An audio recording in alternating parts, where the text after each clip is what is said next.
Uh, all right. So, I think this is streaming properly. It says excellent connection. So, uh, the thing. Somebody say words. Thing. I'm Somebody say saying some words. words. Thing. I'm Somebody say saying some words. words. Is Cool. there a word that's off limits? Eggplant. So It's streaming. you just said. For what it's Eggplant worth. is encouraged to say. Yeah, you just said eggplant is a word you shouldn't say. Oh. Yeah, because whoops, he's. I ruined Okay. it. Yeah. So much for our caucus idea. Yeah, Now that's right? off limits. Yeah. Well, maybe you can raise some awareness for eggplant today because we are going to be talking more corruption in the Lip Party, with all that like out of the way, the beginning noises. All the people who've been here for a while know why. Keith, we got Rich, we got Joseph, we got Jay, and we got Rose, and we probably got more. And the general vibe that I want from this one is the same as last time. We're going to generally talk about these issues, and we're going to try to get these issues addressed from multiple perspectives. We got some Mises folks on this time, so that should help add some extra stuff in terms of like context. But everybody's pissed about corruption. Some people are pissed about the same corruption. Let's get started with introductions, though. That unnecessarily and unintentionally rhymed. I did not mean for that to happen. Keith, and then Rich, you can introduce yourselves, and then we'll go to Joe, Jay, Rose. Okay. I'm very thankful that your rhyme was accidental because I was afraid I was going to have to introduce myself in rhyme. Yeah, it just turns into a freestyle competition. Like, what up? Post up, homie. So I am the communications officer for the Louisiana affiliate. So if they've said something that's stupid, that was the other people. They posted it. I didn't do that. And I'm the Region 3 alt to the LNC. Cool. Let's see, I've been the LPNY, Libertarian Party New York, since 2015. I've ran for office 5 times, state senate, local office, county office. I've acted as political director, second vice chair, and then mostly the last 5 years, legislative affairs, trying to help change probably the least free state in the country. Typically, we finish dead last in surveys by Cato and other groups. So it's like it's a tough job, but we try to make bad legislation less terrible and occasionally try to push forward good legislation. Did anybody else just have fucking faith no more in their head? It always happens. Somebody says like it's a bad job, it's a dirty job. It's like it's a dirty job, but someone's gotta do it. Like I'm fucking 90s as fuck. Anyway, Joe, did you have faith no? That's the first question. Did you have faith no more in your head just now, or was it just me? No. Fuck. I think it's just you. Sorry about that, by the way. No, I'm Idaho Joe. I'm with, I'm in Idaho. To say I'm with the Idaho Libertarian Party right now would be, I don't believe I could actually say that with any sense of integrity. Because the current LP is currently being run by Hoppian fascists. Otherwise, yeah, I've been involved in the Libertarian Party, particularly in Idaho, prior to, the Mises incident, and we've attempted to recover a time or two to no avail, because hurting libertarians is like hurting cats, while the Mises caucus and their collectivism are perfectly happy sucking each other's cocks and getting the job done. But yeah, that's where I'm at with things. Jay. Yeah, I'm Jay. I'm the IT director for the Oklahoma Libertarian Party and also the sitting Judicial Committee chair. Does that change when you stand, or? Yeah, it becomes a Judicial Committee lectern. Yeah, some people are like Judicial Committee kneelers, if you know what I mean. Rose. So I'm Rose. You probably, you may or may not know me. This is a new group of people. I am a member of the LPNY State Committee, state organizer for the New York Mises Caucus, all 3 of us at this point. And I'm a member of I just finished out my first term on the National Platform Committee. All right. So before we get started, I just wanted to make a brief mention of Mike Parson, did not pardon Marcellus Williams, and he was concurring with the Supreme Court, which also did not stay his execution, despite the fact that a ton of people were on his side, including the fucking prosecution. So Missouri is proving yet again that America is a fascist country, and R.I.P. Marcellus, rest in power. Now that I'm done depressing people about government murdering somebody, if anybody wants to briefly say something about that, they're free. But I have a feeling that this might be the first time, some of you have heard of that. I don't know. I've been loud about we it. ran something on my state affiliate earlier today about it. Yeah. Cool. Yeah, I'm not super familiar with the case, but yeah, I just want to say, further proof that the justice system cannot be even remotely trusted to do the right thing or to get things right. Yep. For those of us who's still on the with- fence about the death penalty. Yeah.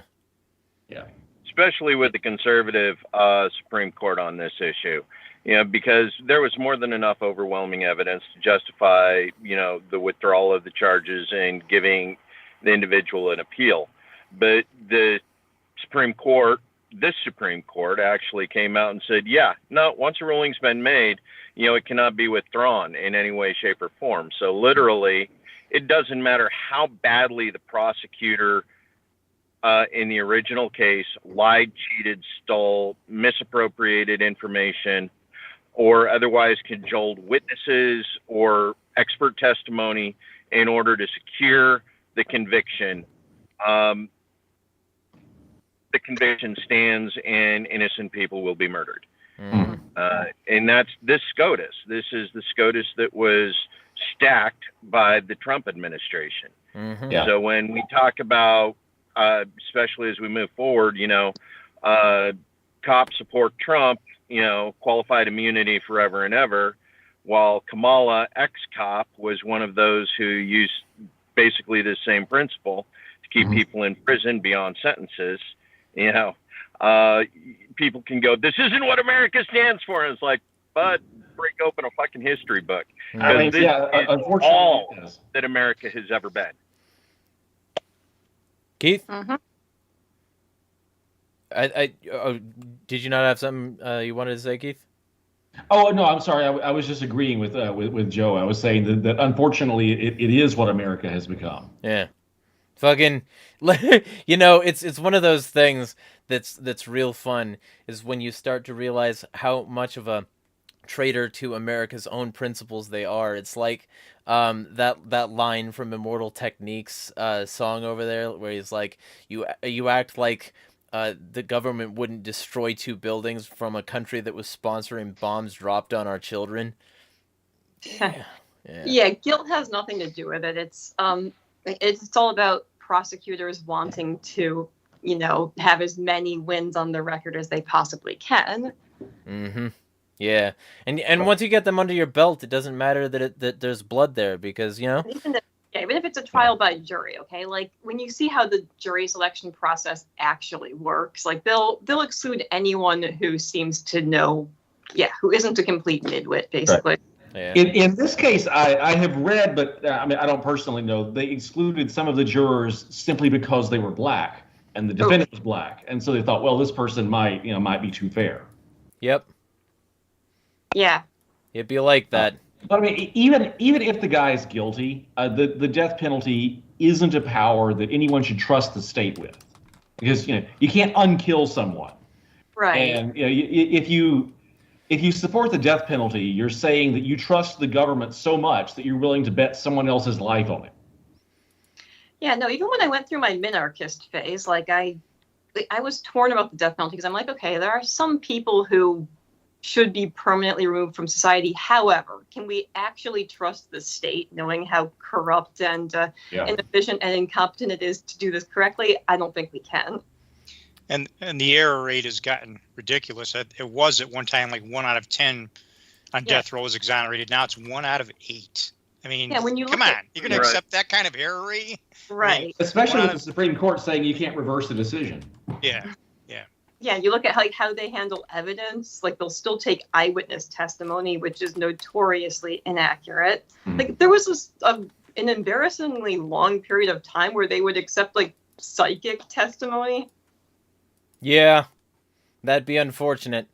Though, so that's the thing, though. Like, first off, anyone who is not already familiar should go check out the Innocence Project. They bang the drum on shit like this all the time, and they're at the vanguard of like getting unreasonable forensic standards like removed from the shit. Like that they've like been at the forefront of getting things like bite mark testing and other such hokum removed from like acceptable bullshit, because none of that works. Like, oh, you had indentations on your skin that somewhat matched. Yeah, so did other people, because that's what a mouth looks like. So it's like, Yeah. So Okay. Well, yeah, I mean, they've had like, I don't know, I think it was thousands of cases where the government had just made up DNA evidence, or Yeah. at least overstated the accuracy of it. They bring in a forensic expert that would swear up and down, like, oh, no, this person definitely did it. And then, you know, years and years later, in some cases after the execution, they then would review the evidence and realize, oh, wait, that's not right. Yep, that's about right. And you know, Well, even if there's a case where where the person confesses, they've had people falsely confess to things. Oh yeah, that's scary. Because maybe they thought, well, if I confess, then they'll go for life instead of the death penalty, right? Like I had a friend who was kind of tricked into confessing to a crime that wasn't even illegal. He was convicted for selling Bitcoin, and so they got him for operating an unlicensed money changing service, but the state of Louisiana doesn't consider Bitcoin to be money because the law says it has to be issued by a state. So, technically it's not even money. It's like trading, like Pokemon cards.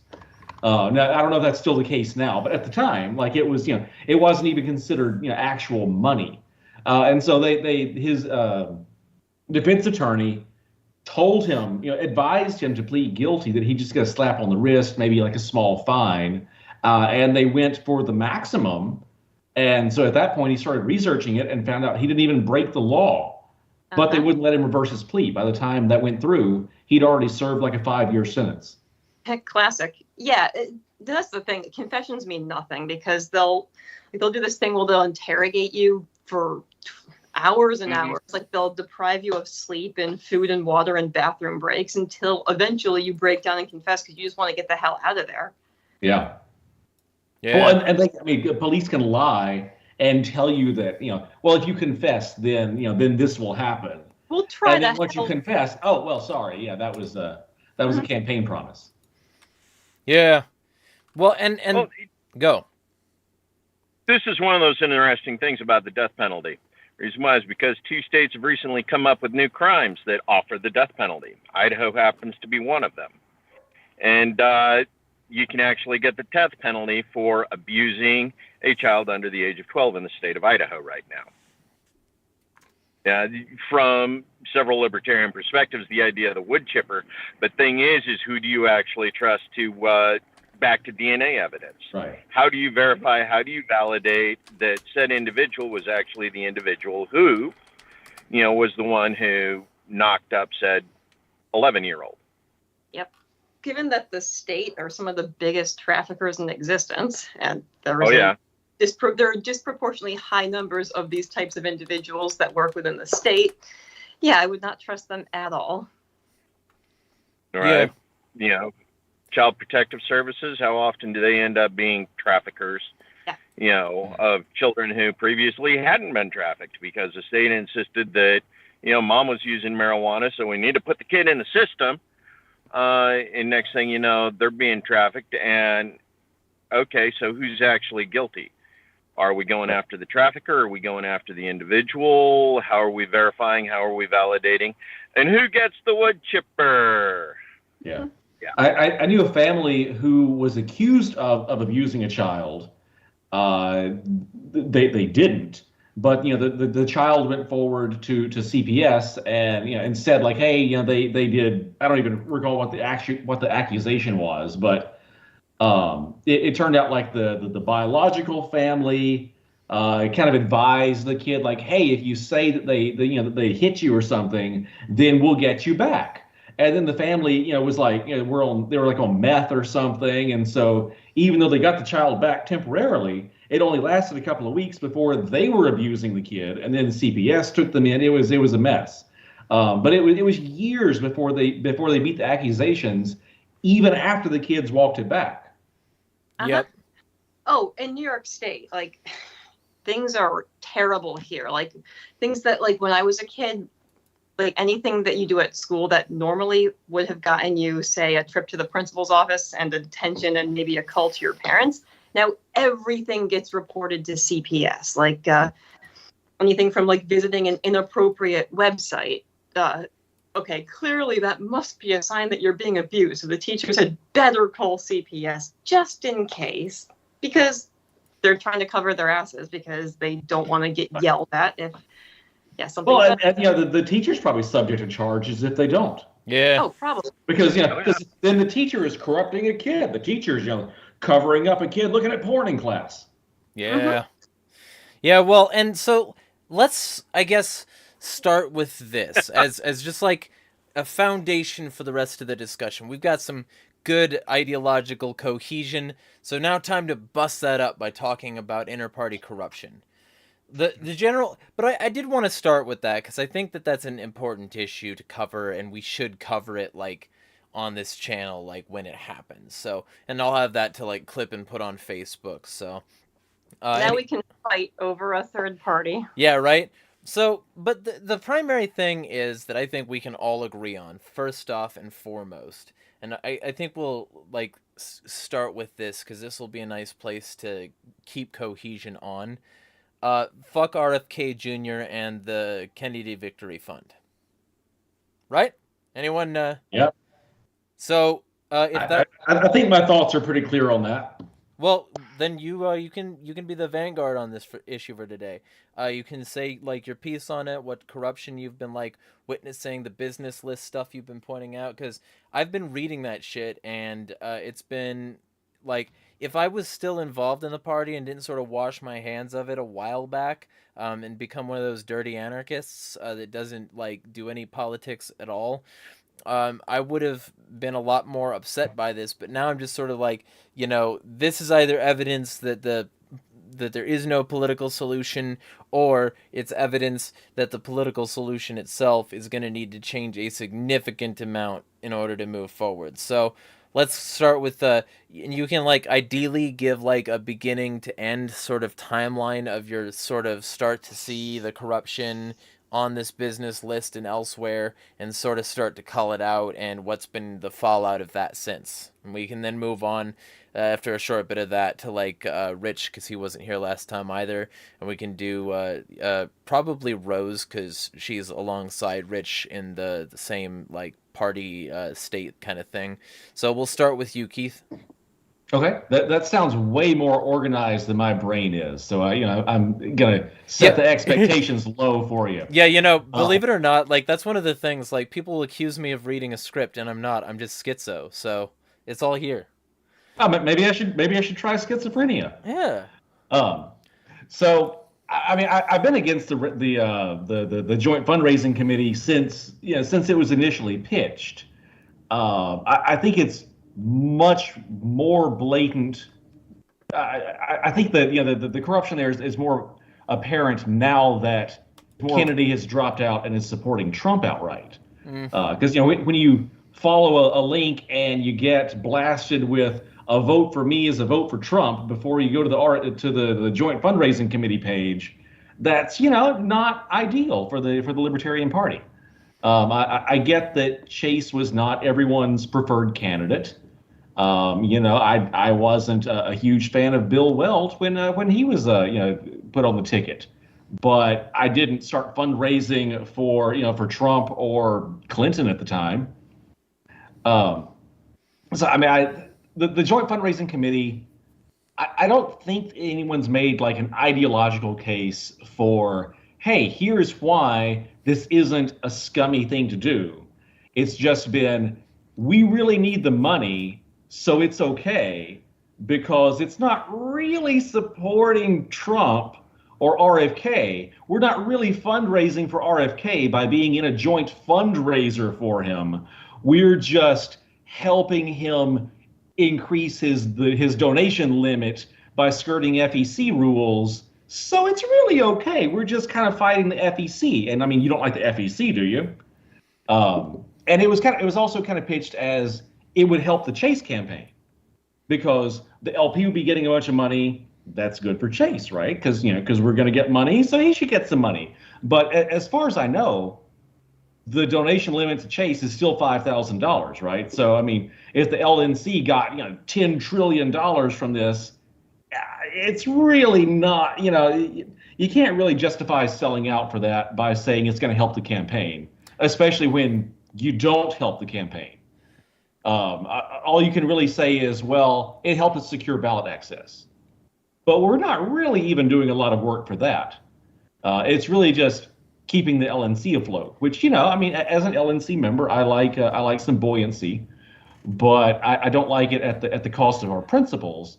And I feel like we're going to make some short-term money, right? Like we made like 60,000-ish the first couple of months. I don't have inside knowledge here. I imagine that's kind of tapered off now since he's effectively ended his campaign. But we're probably still going to get, a decent amount of money.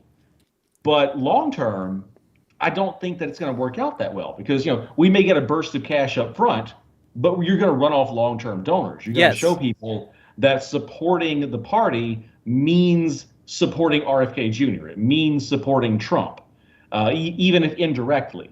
And I think a lot of things have been said by LNC members that don't outright support Trump, but they dance around it obviously as much as one can. Mm-hmm. Like we don't, you guys need to behave. We don't want to, we don't want to rock the boat here. We want to get our deal with Trump. We want to get a cabinet position, which is totally happening because, of all the politicians, Trump is definitely one to keep his word. He would not break a campaign promise, of course. Yeah. So I feel like we're kind of selling out for a short-term cash benefit that's going to dig us in the hole long-term. Yeah, well, and then, so I'll just say this before I throw it to Rich and Rose, which just occurred to me that you both got R's in your name, so that could be a radio name, Rich and Rose. But the general vibe that, so I watched this happen, and the culture that RFK supported was basically the same as the culture Trump supported. So even though his supporters were saying, oh, look, he's anti-Trump, I'm like, yeah, they always say they're anti the other guy, but then when it comes down to it, they'll suck him off if he's the one in charge. And so it's like, that's the mentality that I started off with, is watching this all unfold and watching as people sort of coalesced around the ideas and principles of RFK Jr., even if they weren't coalescing around him specifically, or Trump, even if they weren't coalescing around him specifically. And Hornberger was pointing this out in his car rants that I really appreciated. Those were good. Yeah, so, I was watching all this go down, and I was accurately calling that they're going to start inviting him. There's going to be gun checkpoints at libertarian conventions. These aren't going to be debates at the LNC. It's going to be a campaign stop, and, all of this stuff that a bunch of people said I was full of shit for. I tried to work about the campaign stop thing, too. I would just like to put that out there. Yeah. I didn't know that we were told this would be a chance to ask a question. It was a campaign stop. I'm like, yeah, told you. Yeah, but it wasn't that at all. It was like I directly compared it to a 2 minutes hate from 1984. 15 minutes, I don't fucking care. Point is that it's a certain It was pitched as, hey, we're gonna have a presidential candidate there. If we get our election done up front, they could ask questions. We could stage our own debate. We could be the debate. And then it was really just a Trump rally. Yes. Now, good on the LP for misbehaving, as we're known to do. The booing was good, but the booing was not the point, right? That was just a happy accident. It was the worst of us making the best of the situation. It wasn't like some secret plot like, hey, we're going to have Trump come there and then we're going to embarrass the crap out of him. It was just, we had Trump come there for a campaign event, and libertarians are, we're libertarians. We'd boo anyone. Yeah. Well, and also we were told, oh, it'll bring us relevance. It'll bring money into the party, which made no sense because I don't think they charged the members of the public who were allowed in anything. Which, by the way, I want to say, like, it was also ridiculous they started letting the Trump supporters in before they'd gotten all the delegates in there, because we waited in line for like at least 2 hours just to get through their stupid checkpoint. Yeah. It was almost like it was intentional. Yeah. I just, in hindsight, like, it didn't occur to me until later in hearing some of the stories, people who were elsewhere in that room, just how many times it almost turned into a massive brawl between the Trump supporters and the delegates. Yeah. So I went in early, and I did not stay for the Trump rally because I got into like 5 arguments with people about how Trump was the most, people kept like, oh, you're a libertarian. Okay, you have like the name badge, right? And so they kind of like come up and argue. And so many people were like, Trump's the most libertarian president we've ever had. Trump is your only chance of winning. Trump, supports libertarian principles. You guys should support Trump. Like, you guys should nominate Trump. And so, after like, a gauntlet of those just trying to find a seat, I was like, yeah, no, I can't stomach this. Mm-hmm. I was very torn. But yeah, my partner and I were both there, and we're like, do we want to go to this thing? But we're like, okay, what else are we going to do? We might as well go and see what it's all about. We were mostly worried about the security, because we're like, there are a lot of people who don't want this guy around. Like, imagine if something were to happen, and then the Libertarian Party, that annoying third party that both major parties love to blame when they lose, like, imagine if they just happen to be the ones that are the most likely suspects. Right. Yeah, I was relieved that nothing serious happened. Yeah. Well, so and I'm going to say this, I'm going to throw it to Rich after. So my general point is, like, and this is a point that I've made countless times, the libertarian, like, movement, party, whatever, needs to do a better job of, like, actually fighting the power instead of ceding to it. And, like, a good example of this is, like, for instance, Jeremy Kauffman was totally okay kicking a dad off stage because he said his kid was killed by a vaccine.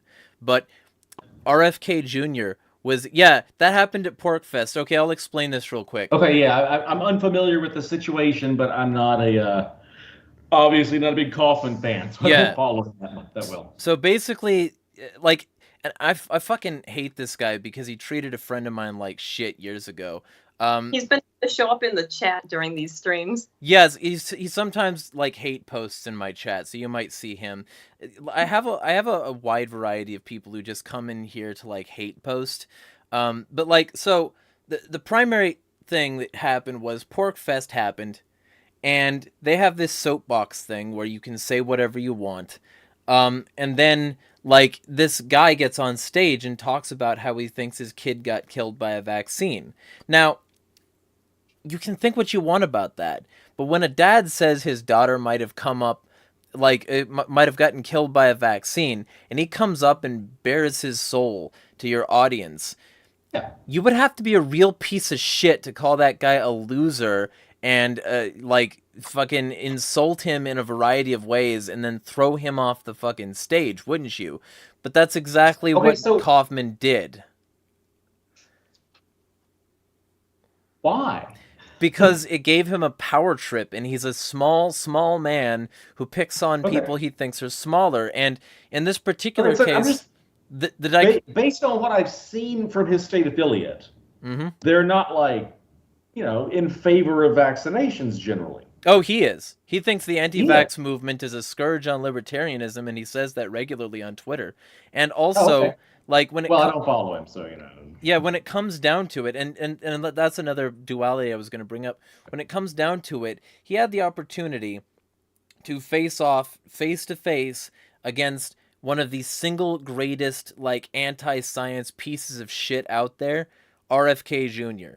And he's anti-vax as fuck. He's written so much against vaccines, unjustifiably so. Right? Like, if you lost a child and think that it was because of a vaccine, that's a legitimate reason to be against it, you know, Yes. or at least to be against mandating it. I had an aunt who suffered from a vaccine injury, not long term, and it was decades and decades ago. Things were a little different then, but we thought that she was going to die from it. It was really bad. She got like I don't know. I didn't exist at the time, so I don't know the details. But she got some sort of weird treatment for it. But we were all advised, like, hey, you might want to take it kind of slow if you get vaccines in case it's hereditary. Like, it was like, I'm not like, I'm vaccinated. I guess I agree with Kaufman, which is just weird. But I think that it's generally a good idea to get vaccinated, but it definitely shouldn't be because the government's forcing you to. Well, it should be because it's your own choice. Right. And I just think that dichotomy is bad, because if he wanted to actually do something about the anti-vax movement, that dad is not the leader of any anti-vax movement. That dad has zero political power. That's understandable and very possible. Yeah. And Yeah, so but RFK Jr. is less understandable. yeah, and he didn't say shit to RFK Jr. Online or off. And Trump is not, Trump simultaneously takes credit for vaccines and also, he's not like outright anti-vax, but he surrounds himself with people who are. Exactly. And says a bunch of dog whistles that make you think that he is. Exactly. He'll take credit for the COVID vaccine because he'll talk about how it was the best vaccine and blah blah blah. So it was the hugest vaccine, came in a giant. Huge. Yeah. Everyone says so. You can everyone. better vaccine than that. Yeah, because I actually might, in theory, agree with Kaufman in that I don't think it's a good look for libertarians to be aligning themselves with the anti-vax movement. However, yeah, you don't do that by calling a dad who just lost his daughter a loser, especially when you have an event that the entire selling point is that you can say anything. If that bothers you, maybe have a few restrictions on what you want people saying, or just have some topics that you don't want talked about. But if you're going to say anything event, you can't then get pissed and shout someone down and chase them off the stage. Right. Yeah. Well, so we'll get to Rich. You can start to sort of weigh in on some of the, if you wanted to weigh on some of this, you could. If you wanted to talk about some corruption that we haven't covered yet, you could. And then after you we will talk about Jamie.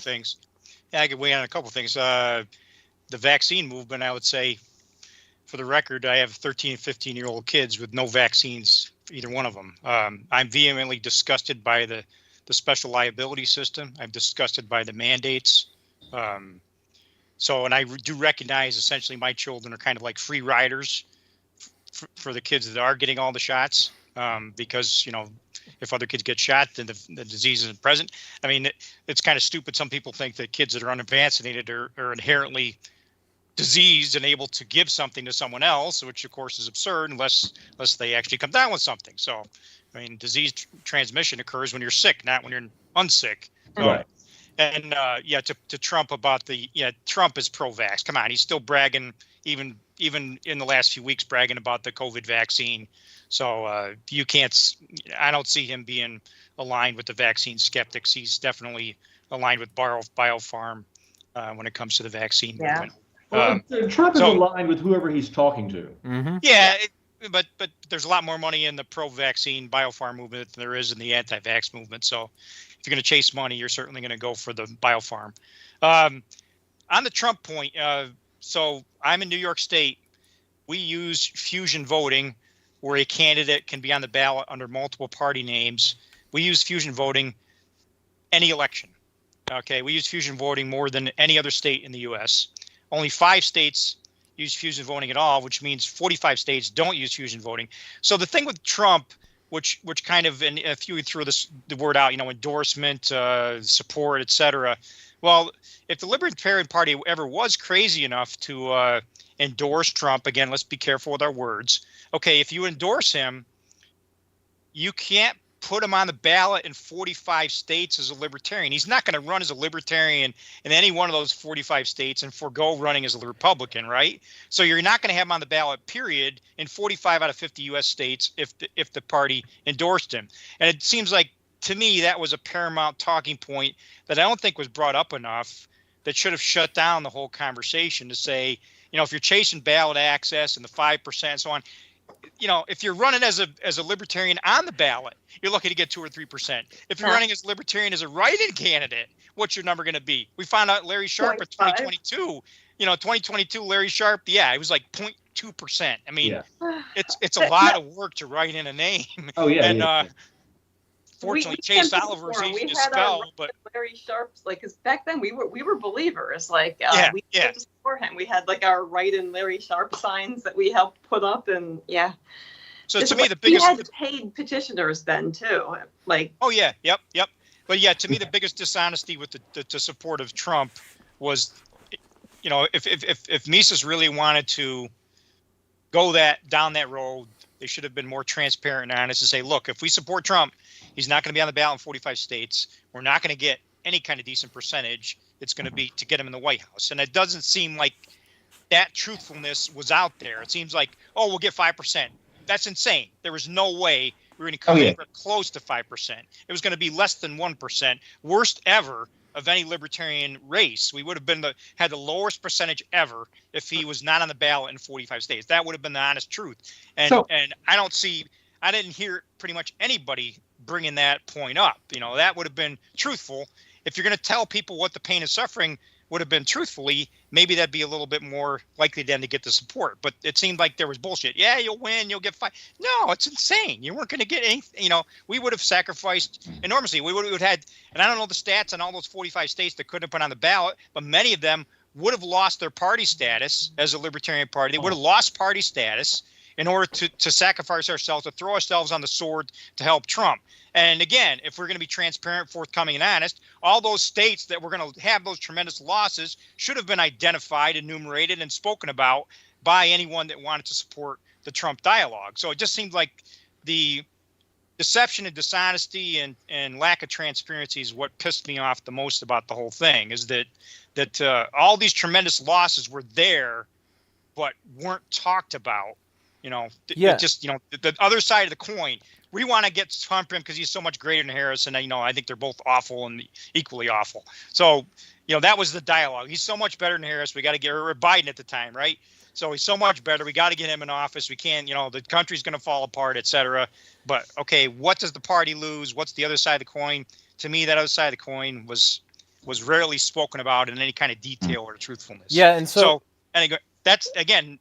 I wasn't at the national convention, but me looking at it from a distance, again, being the most aggressive fusion state in the U.S., and again, I think fusion is stupid. I think if you look at New York, we can't get any third-party candidates elected, so the productivity you get from it is zilch. So, you should be judging results. A policy should be judged by its results, and if the results are absolutely terrible, then the policy must be terrible, right? But yet New York seems to still sell this fusion idea, which is just complete baloney. Now, Rose, you and I can beat up on the whole New York State exclusive problem with Larry. So at the time in March, so 6 months ago. Real quick. I want you to hold that in your head real quick. Because first off, Jamie, you want to introduce yourself, and then also we'll get a quick comment from Jay and Keith. Fair enough. Good. I'm changing topics, so go ahead. Yeah, and definitely hold that, because I want to talk about the Larry Sharpe thing. That seems pertinent. We will. Jamie. Hey, everyone. It's Jamie Van Alstyne from the great state of Michigan. I know there's other great states on here are representing, but I am sorry I'm late. But of course, I do want to jump into this conversation about I think we're calling it LP corruption. Yeah. But we've got a little bit of that to talk about, right? Yeah. And so we'll be talking. We've done some discussions of campaigns and ballot access. We've done some discussions of the Kennedy Victory Fund. We'll be discussing a long series of things. Now, before Jay says something, I just want to say, if the Libertarian Party was honest about wanting ballot access, they should shut the fuck up about Trump or RFK and stop stymieing their actual nominee, because that's what's been threatening their ballot access for this whole fucking time, and that's the reason Karen had the audacity to submit their nominee to the Secretary of State rather than, like, accepting all this garbage from fucking Colorado. So anybody who says that this is the solution to ballot access is not letting the nominee access the ballot should shove it up their cunt. Jay, go. Sorry. Well, I guess what I wanted to talk about with respect to the joint fundraiser. Go for it. Article 2 of the national bylaws, it violates them. If you talk about the bylaws, just for those of you unfamiliar, I mean, real quick, just super in brief, Article 2 says the party is organized to do certain things, and there's like 5 things listed as purposes: function as a libertarian entity, separate and distinct, elect libertarians to public office, charter affiliate parties, nominate candidates for POTUS, and so on. Bylaws are kind of like the Constitution of the United States in that it's an enumeration of duties and powers of various aspects of the party, the committees, and so on. So if you're reading this as we ought to be reading things like the Constitution, you would say, oh, well, this fundraiser, how does it fit into these 5 elements of our purposes? It doesn't. Gosh darn it.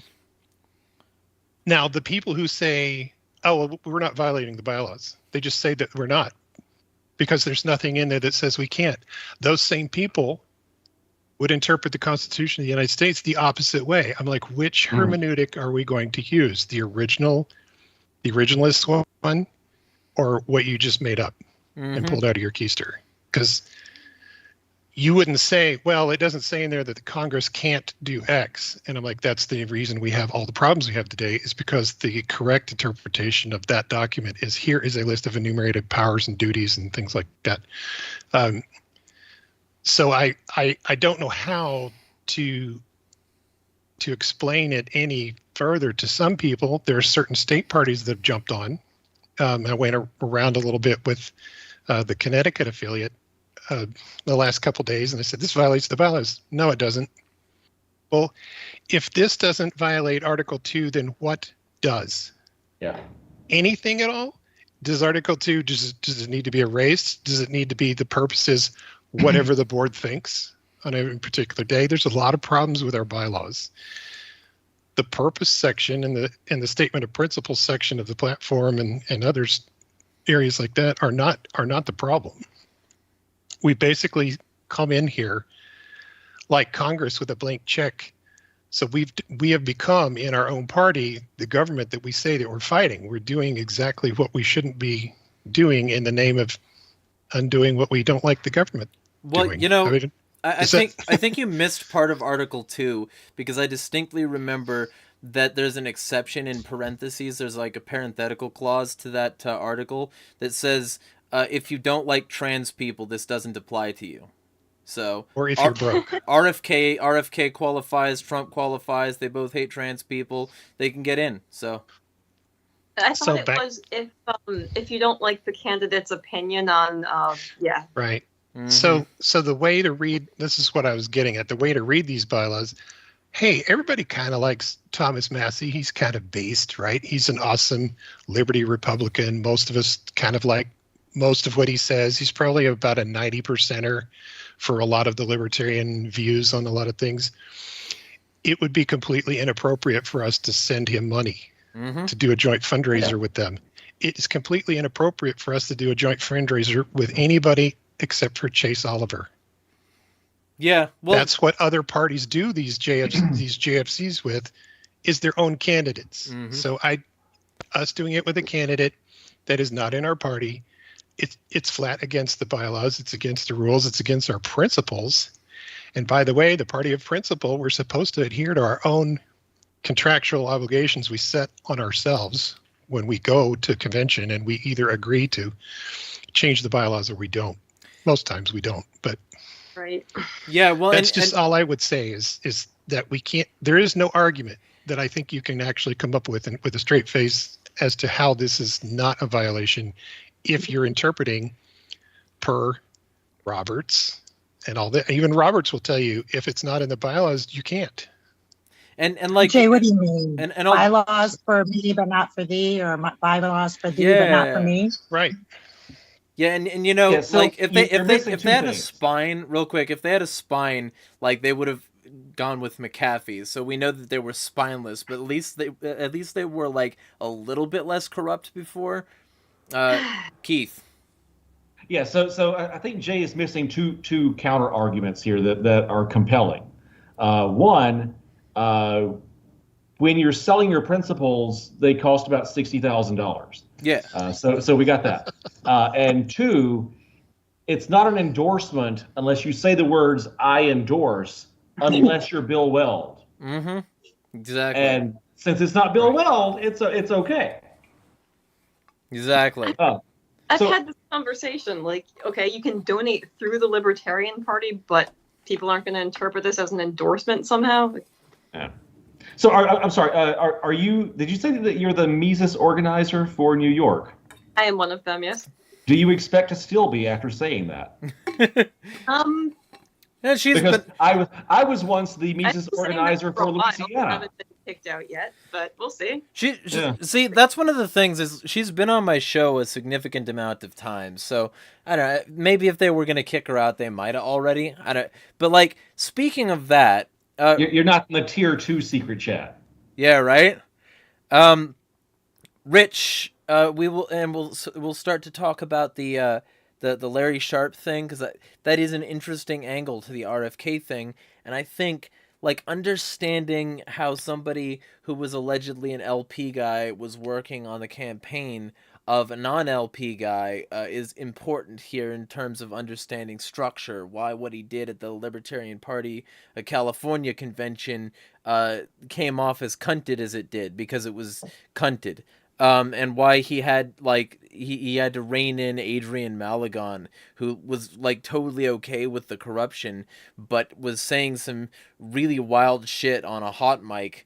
Things like that. Like maybe this is the source of a significant amount of corruption here, is that people are sneaking around in the background working for opposition. So if that's the case, feel free to tell me that's the case. If it's not, and I'm off base, feel free to describe why, but I'm pretty sure we're on the same page, the same wavelength there. Yeah, so I don't have the exact start date, but Larry Sharpe began to collect a $15,000 a month salary sometime back in early spring, working for an RFK affiliated group called the American Values PAC.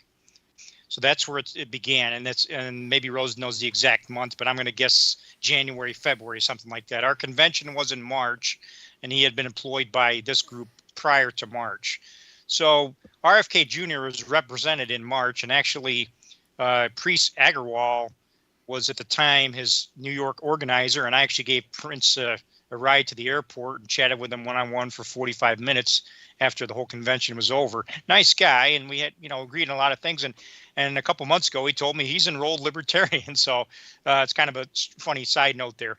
But so Larry had a big conflict of interest. Now Larry was on our ballot for governor in 2018. He attempted again in 2022. Now 2018 we petitioned in the summer. We needed 15,000 signatures in 6 weeks.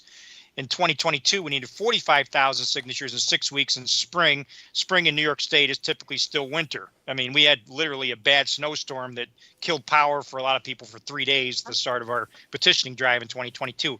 He attacked the petition drive in 22 with a lot of paid petitioning support. I'm not a big fan. I'd rather see like a 50-50 ratio between paid and volunteers. But he fell short. Not significantly so, but we submitted maybe 40,000. We needed 45 valid, so we probably had to submit more like 70 to pass the challenge. So we probably hit about half what we needed in 2022. So fast forward to 2024 now, and Larry, I think, saw it gets weirder, right? So supporting RFK Jr. in 2024, Larry had the ulterior motive.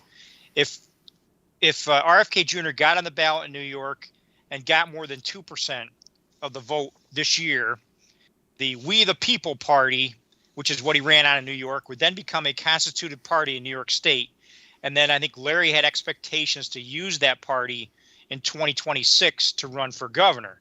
Now, God only knows what he would do to manipulate the Libertarian Party of New York and the We the People Party and the New York State Board of Elections to try to do some sort of merger to maybe get on the ballot with some type of libertarian name in 2026. You know, all this is never going to happen now because RFK Jr. is not on the ballot now in New York either. But I think but all that interplay, I think, was going on. You know, he was employed by RFK Jr.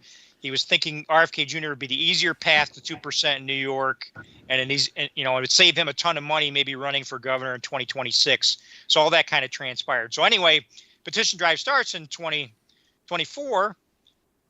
$0 from Larry to support the paid petitioning drive. So absolutely zero.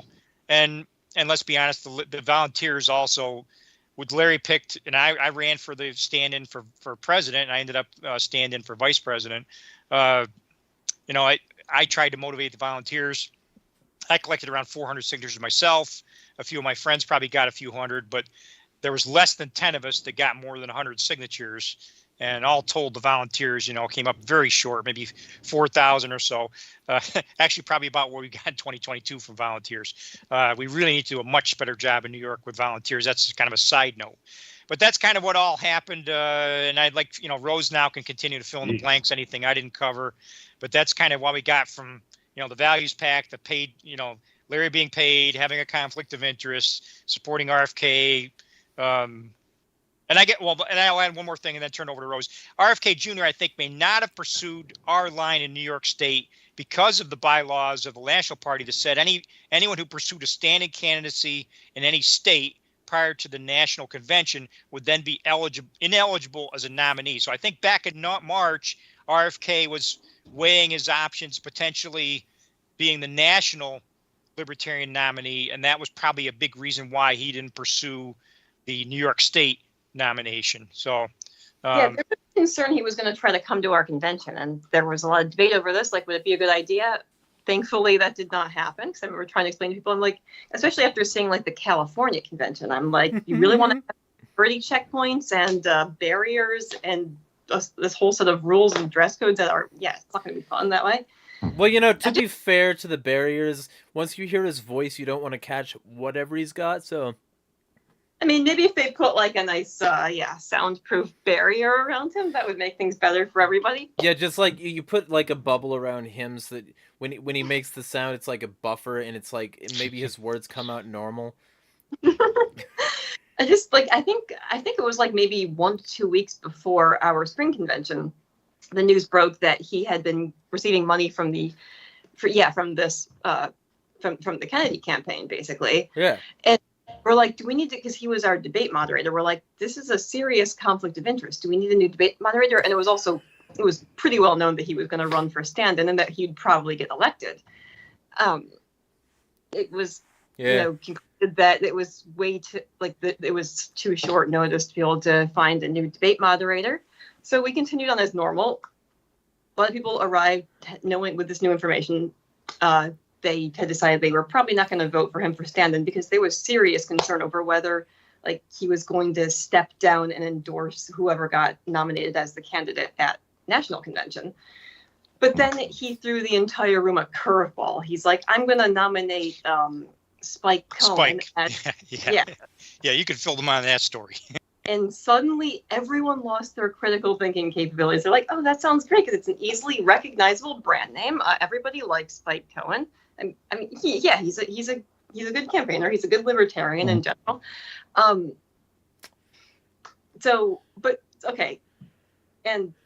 it was mostly, the Mises Caucus people were the most skeptical because I was sitting at the table with them. We're like, did you actually, you actually talked to Spike and he agreed? And Larry, he said directly to us, he's like, yeah, he said he would be my candidate. Well, we did not believe him. So yeah, I wouldn't believe that either. Yeah, someone who knew him personally messaged Spike asking, but it took long enough for him to get back to us that we'd already carried out the vote. So he got nominated as the stand-in. Then we hear back from Spike saying, no, I did not agree to this. And a motion was made to reconsider the vote on account of this new information that went completely ignored. So the whole thing was very shady.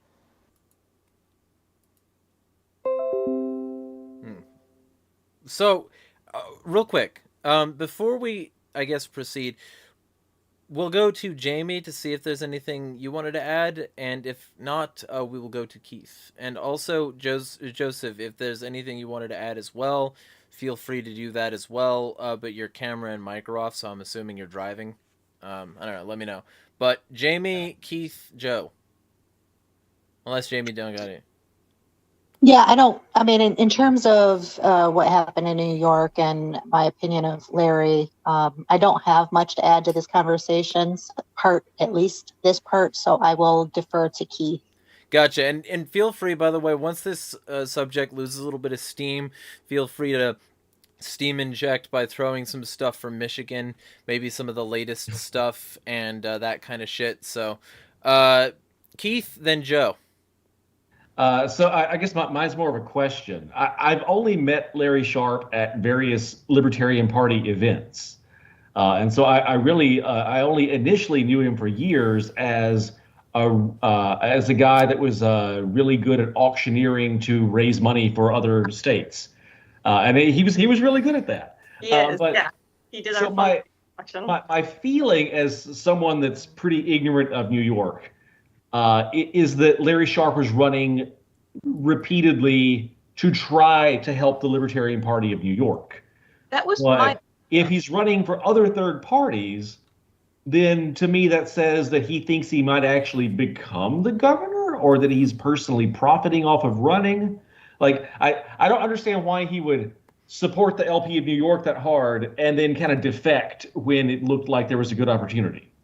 Yeah, so my impression of him for a long time, well, he's not an anarchist. I'm not even, I guess you could sort of call him a minarchist. He thinks he's better than what we have now. Definitely. I would, if he did manage to become governor, I would definitely rather have him governor. He's a less archist. Yeah. And some of his ideas actually were decent, such as, diverting police resources to this idea he had called the caring caboose, where you'd have a social worker on the end train car of every subway that could help all the homeless drug addicts that hang out at subway stations. Some of his ideas were decent. Is if you're gonna have to if you're gonna have a giant centralized state like we have in New York, maybe you could at least use it slightly better than the current regime is using it. So my impression of him for a while was he was one of those people who thought that if he just played the game right, he'd get a seat at the big kids table. So that's why I support him. I'm okay, maybe he's a little naive. He seems to think if he can just collect enough signatures, they'll allow him to have ballot access. And maybe if he could just win over enough hearts and minds, he'll actually get elected. So I did like him. And he's a genuine politician. He's a smooth talker. Now I'm not so sure about that. Now I'm seeing him more and more as just an opportunist, and people who have actually known him personally are saying the same thing, that once you get to know him, he may not be what you thought he was. I don't want to make any claims when I can't prove things. I wasn't trying to get you in trouble there. I don't really know. So I would say he right after he lied to our faces, that he disappeared for a little while after he got nominated as the stand-in candidate. Then he just comes sauntering back into the room. He comes over to our table. He just plops himself down and starts making conversation with us. I'm this guy's got balls, if nothing else. Were you around when he was on the LNC? What years was that? What years? 2016. I'm guessing at that. It was it. Yeah, I hadn't officially joined the party at that point. Okay. He was temporarily on the LNC, but he kind of rage quit when Arvin Vora went off the rails. So you were probably not around for Arvin then. I do kind of remember the drama. This is when I was. Okay, so Arvin is very pleasant in person, but on the internet he is Jeremy Kaufman. And so he was like, school board meetings, maybe we should have school board shootings. And someone accused him of like some inappropriate stuff with a kid. And his counter to that was like, well, I probably wouldn't have sex with an underage kid. Oh God. Like, that's not good, man. Anyway, so he he was mirroring Kaufman before Kaufman came into the party. And so, the LNC, I think, fails to remove him. I could be misrecalling. That sounds right. So instead of kind of fighting that, he just was like, yeah, screw this, I'm out. Which is unfortunate because Arvin just continued to make himself more and more unpopular and then did not run for re-election. So it was kind of a silly time to leave. He also looked like a sweaty testicle, so there's that. But would that be so? I mean, yeah, we'll talk.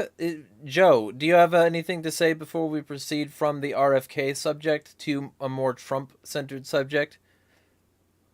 Well, this is interesting because back in 2019, 2020, I was doing a lot of work with the Green Party here in the state of Idaho. There's a Green. Now, there is no did Green you say? Party. Okay, I thought you said Grain Party for a second. I was going to be like, fucking what? Green. Okay, all right. Green. All right. It's the Right, green, red, green. Yeah. No.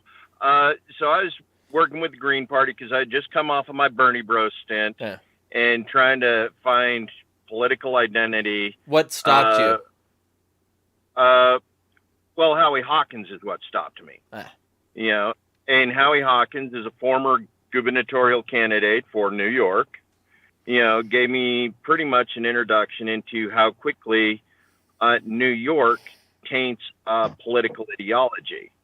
Because the Greens were about decentralization, state control state, but you get a Green that's coming out of New York who's pro-federalization and wants to change the world by executive order as president of the United States. And you begin to understand just how ingrained New York politics is in the thinking of people who are aspiring to office in New York. And it's like the hyper-centralization. It's like one person should be able to control and set the whole policy. And when he actually got the nomination, it was like, yeah, okay, well, me and the Green Party are not going to work out. And I started focusing we need to see other parties. Libertarian. Yeah, right. We need to see other parties. And then, unfortunately, by that time, the Mises had started causing the Libertarian to drift right into the social conservatism. And it's like, now, that's not liberty either. Why are we looking at legislation that limits choices? Why are we telling people, we don't want homeless on the street. We don't want people coming across the border. We don't want, women to be able to decide their own reproductive rights or parents to have influence over their children's medical decisions. Why are all of a sudden these things now platform issues that are being discussed in earnest in the Libertarian Party? Well, and that's. Oh, sorry. It's funny because when I first joined the Mises Caucus, one of the things that appealed to me was one of their planks is that they will not engage in the culture war. They want to remove the Libertarian Party from the culture war. Great, let's do that. But instead, they just exclusively focus on the culture war. That was part of the reason I joined too. Yeah, it's almost like, when a party starts on, when a caucus or group or something starts on reasonably good terms, if they aren't kept on those tracks, and like have a bunch of people like actually stand up and make a ruckus about it, they will gradually drift to whatever gives them the most power, even if that sacrifices their initial principles. I think it's engagement and it's keeping up interest, honestly. And that's the depressing part, because I think you just don't have enough people who are genuinely anti-central bank and anti-imperialist, who stayed interested long enough. So they had to keep with the culture war crap, because that's what got eyes on what they were doing, and that's what kept people joining, among other things. I have a bunch of theories based on like my own observations about what exactly went wrong with the Mises Caucus. But yeah, that's one of them. Well, But one of I the would other things. I would push back on that a little bit. I mean, look at what Occupy did, and that was a huge movement that had a lot of steam for months. So I mean, the fact that somebody's going to claim that messaging, that anti-central bank messaging wouldn't resonate if it was presented in the right way, in the right context, in the right moment is kind of ludicrous. It was a conscious choice by Heiss and crew. They knew what they wanted to focus on, and that's what they did. Now, what they told everyone might have been different, but that's where they wanted to be. You know, I want to correct you real quick though, because it's not Heiss, it's dissident media, and he's fighting the globalists or something, because he changed his fucking Twitter handle to dissident media, deleted all his old tweets, and he's still blocking everybody he used to. It's so fucking cringe. That's literally him? I thought it was like a separate company page. It's literally in him. Oh, it's his account. That's why I was So he preemptively renamed his blocked. account. Okay. Yeah, because he's a fucking cunt. And like I looked it up, he's got his fucking like, because I looked up the Twitter ID, and then I looked up like the previous accounts for that ID, and it was Mises Chair, and now Mises Chair is parked as an ID that was created when that account was, and it's just I didn't know you could change your. I didn't know you could change your Twitter handle. I thought you could just like change like the display name. You can. So there's still hope that the National Libertarian Party could become a Republican page. Yeah. Yeah, we gotta make LP great again. Okay. But one of the things that we go back to is, Larry was on the Mises Caucus Advisory Board, and to a certain degree, he was infected with the by any means possible, and you saw that with Heiss, you saw it with all of the officers of the Mises Caucus, any means possible, and that includes lying to your constituents about what it is you want, what it is you believe. But you step back and you take a look at where all their donations were coming from. It was coming from social conservatives. It was coming from, alt-right movements. It was coming from places that wanted a specific type of control over the U.S. population. And they were willing to make sure that some things happened in order to make sure that other things happened. And one was, lose the liberty stance that is so popular among libertarians and force them over into other parties, other ways of thinking and approaching the issues. We the people, very New York type of libertarianism, very, RFK. So you start seeing the drift in policy among those that originally identified as libertarian, are all the libertarian Greens going back to libertarian now that it's Jill Stein and no longer Howie Hawkins. Are you seeing other drifts? Are libertarians recognizing the Constitutional Party now more than, because it represents the constitutional values that were so often talked about in libertarian circles? And so you start seeing the dispersion of, the political diaspora of the Libertarian Party. A lot of people are running to places where they can identify better with than what the Libertarian Party has become under Heiss and McCardle. So wait, what's your point about the New York, the New York Libertarians? I kind of missed that. Oh, the thing, the way anything more libertarian than what New York is a good thing. Right. But it's not nearly as libertarian as, say, an Idaho libertarian or a Montana libertarian, because it's like, no, we're not doing the urban libertarian scenario where mass transit's a good thing and everybody can live and get along in the subways in New York. This is wide open spaces. You can get away with not seeing your neighbor for 3 weeks. Mm-hmm. So the whole idea of regional libertarian values starts taking effect in the same way that we were looking at, I mentioned Howie Hawkins, and regional green values. So it's easier for certain regions to become susceptible to, philosophical drift within the Libertarian Party because of cultural accommodations that they've become used to. He's trying not to say coastal elites. Yeah, well, to his point too, I'll mention, in New York State, really, we have the concentrated population in New York City, and then I live in a county of only 50,000 people. So the New York State's got a whole lot of land area that's thinly populated, more like an Idaho or a Montana or other states in the country. And you can measure this by the Libertarian vote results. If you look at our typical elections in New York City, Libertarian vote results are between 0.1 and 0.2%. Yeah, 0.1 and 0.2%. And we've had, Gary Johnson and other elections in some of our upstate counties where we're 5 to 10%.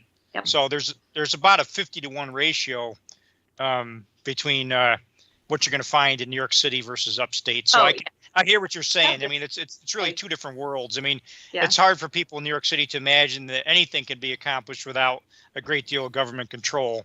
Whereas upstate New Yorkers, like you say, we could go weeks where we don't encounter any need for government other than driving on the roads, which I'd like to be private, but that's about the only interaction a lot of upstate New Yorkers have with government is just driving from here to there. It's the difference between your San Diego, your LA, your San Francisco, your Sacramento, and your middle of the fucking desert where I'm from.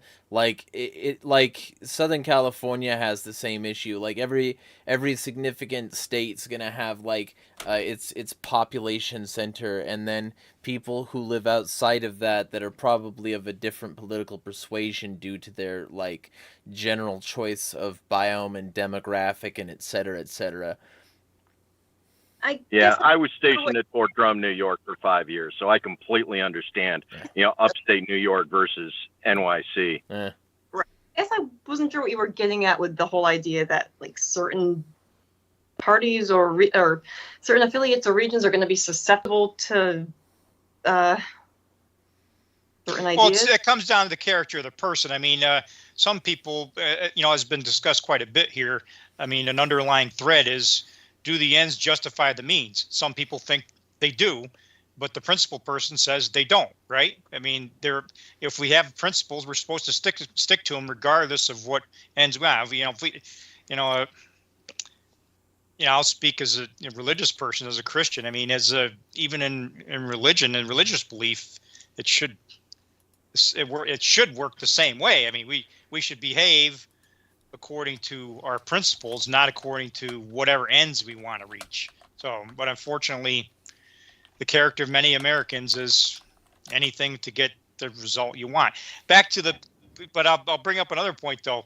The culture war, and back several minutes ago, I talked about results, in New York State, Fusion giving terrible results, and that Fusion shows terrible results. So therefore it's a bad policy.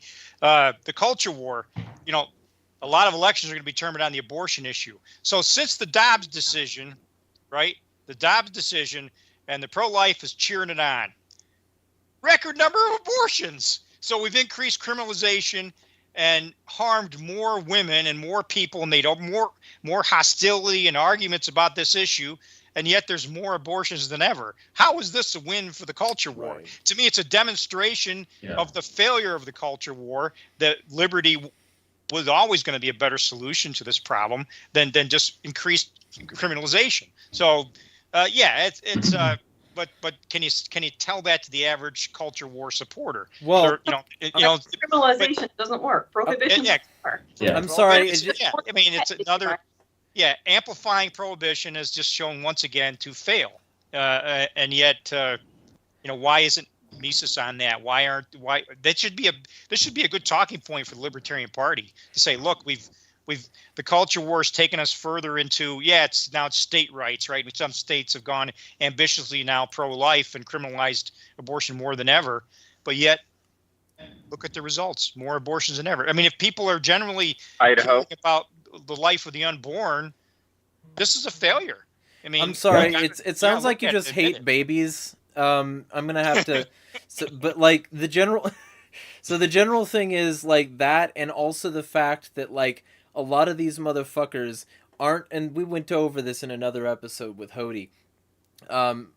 Maybe here, maybe it was on a different thing, but like the general vibe is that like Hody John's another like he was ex-Libertarian Party until recently. He was like involved heavily in all this stuff, but like he said, he put it very well that like the general vibe is that like instead of worrying about increasing access to the resources that would make it easier to be a mother, these people are just forcing them to be mothers, and it doesn't matter that their kid will grow up in poverty or that they won't have the resources they need or that something. And the opportunity is for the right to demonstrate that they're going to be hospitable to mothers rather than just against women who want an abortion.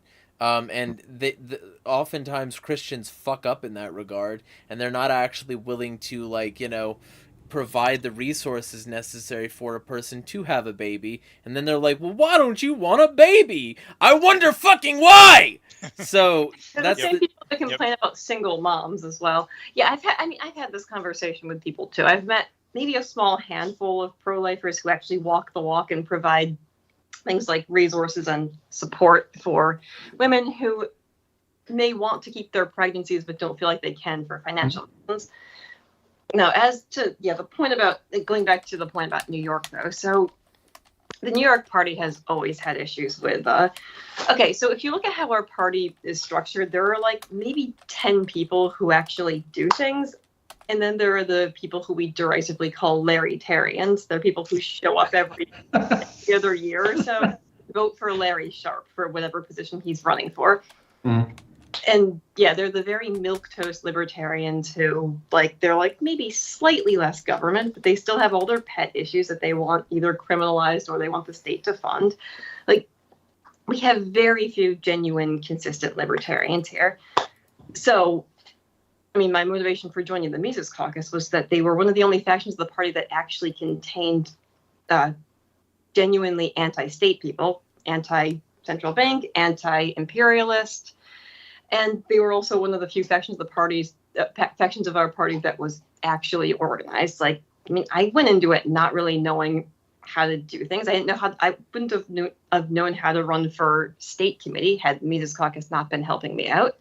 Mm-hmm. So, yeah, like I'm just kind of pushing back on the idea that the only reason people join the Mises Caucus is because like we were social conservatives who wanted to join and turn it right wing or some bullshit like that. Like tons of genuinely consistent libertarians joined. Like it was full of people just like me when I first joined it. Austrian economics, yeah. Yeah. But you know that I wanted to bring that point up earlier, and I'm glad you brought this back around, Rose. I think the problem is I've always been of the mind that most of the members of Mises at the time that they joined were joining for similar reasons that you presented, and even some that are still there genuinely are there to support their principled positions and for the infrastructure that the Mises Caucus offered. But I think when we tie this back to LP corruption, whether it be in New York or Michigan or in at the LNC, what we see is the bill of what they are selling isn't what you're getting. There's been a lot of lying, misdirection, omission. They just haven't been open from my perspective, and we're seeing the results of that. I think people have come in with other motivations, people being like Angela McCardle, Michael Heiss, and a few others that Andrew weren't Chatterton. Really. Yes, definitely. Fucking Hannah Goodman. Yeah, absolutely. These are people that came in, for a very specific purpose. Maybe they weren't honest with themselves. I don't know. But they certainly haven't been honest with the rest of us about what it is they individually are actually after. And they're dragging us all along the lie. And that is my principal problem with them all. Keith, you got your hand up? Yeah. So when I first joined the Mises Caucus, I thought that it was going to operate kind of in tandem with the Radical Caucus, but it was just going to focus more on economics and things like that, and it was going to help kind of digest to new libertarians, right? Because we have a lot of new people coming in that aren't very familiar with the philosophy, and so what I was imagining would happen is that the Mises Caucus would kind of welcome new people, kind of acclimate them, like Ron Paul did for a lot of people, and then they would kind of promote the principles of the party, but maybe not quite as hardcore, right?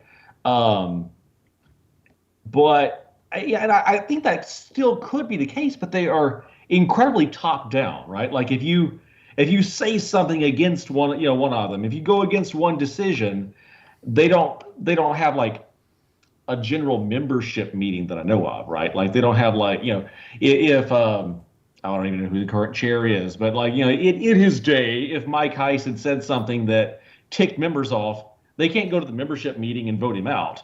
It just is what it is, right? Like if in the Radical Caucus, I'm a board member of it, if Susan Hogarth ticks us off, we just have a meeting and we pass a resolution, or we boot her out.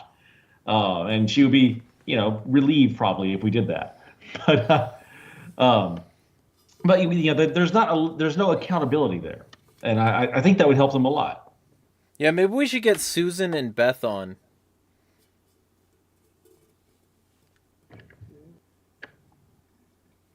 All right. Well, with that in mind, Jay, you've been somewhat quiet. Is there something you want to add?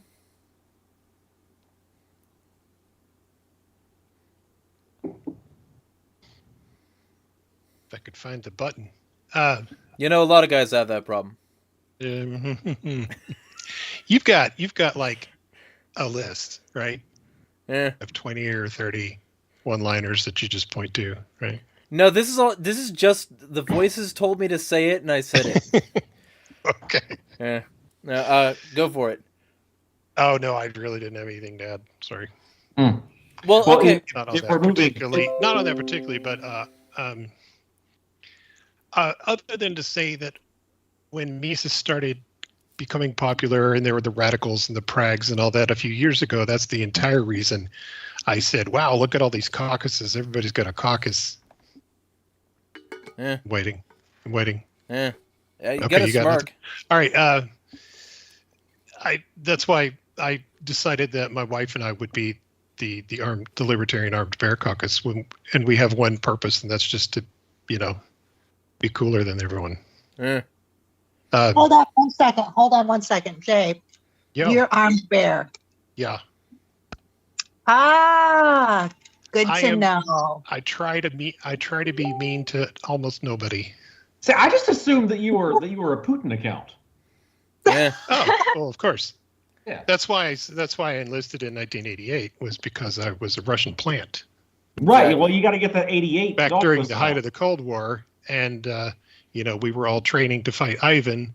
All our targets were named Ivan. All of the grenade dummies were named Ivan, and all that stuff. But I was going to say about caucuses, I've said this for years. Caucuses function best inside a party when they're issue driven, or some sort of, maybe even identity driven. Maybe you have a cultural affinity and you guys get together because you have similar, concerns or something like that, or there's the Second Amendment type stuff. I kind of came in out of Second Amendment activism in Oklahoma. We have since won, by the way, but when it's parties inside the party is what I've always said. Parties inside the party is not what this is supposed to be about. We are mimicking, goes back to my earlier point, we're mimicking the two-party system that we hate, that we say we hate. We're just repeating it. Well, at least we have a lot of them. Yeah, so I guess ideologically fairly radical, I guess, but not really a joiner. So I didn't see the need. I don't have a need to be in a group. I thought early on, like people were saying, that the Mises Caucus would do well to concentrate on the economic gospel, so to speak.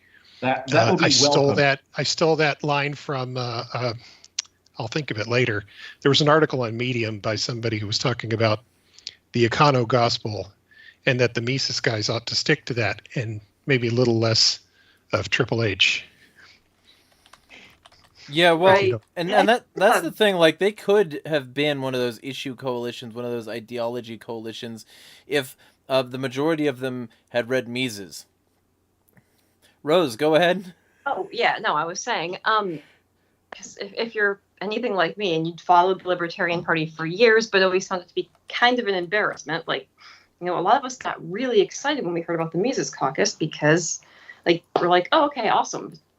They're finally going to start focusing on things like economics and imperialism again. Like, this has been, the messaging over the past several years has just, like, sometimes it'll be kind of on the right track, but it's just not hardline enough. But, yeah. Yeah. Well, it's one of those problems, when the Mises Caucus came out and they started falling in behind the certain talking heads, where Dave Smith and Michael Heiss and some of the others, Tower podcast, started talking Mises and this. You saw libertarians that weren't adopting Mises. They were adopting Lou Rockwell. They were adopting late Rothbard. Not early economic Rothbard, but late after he went proto-fascist Rothbard. You were seeing them adopt more of these authoritarian, centralized, or Hopian community type, ethno-state, or covenant communities, where they could dictate their religious preference, their cultural preference, and some of them thought, well, why settle for just my little community? Let's go for an entire state. My entire state should be. So it's like we have people over here in the Pacific Northwest that are looking at the greater Christian Republic of Idaho, is its own little covenant community of, 2 million people. And it's like, no, there's going to be a little bit of resistance to that because, one, it's not libertarian. Two, you're planning on forcing people out.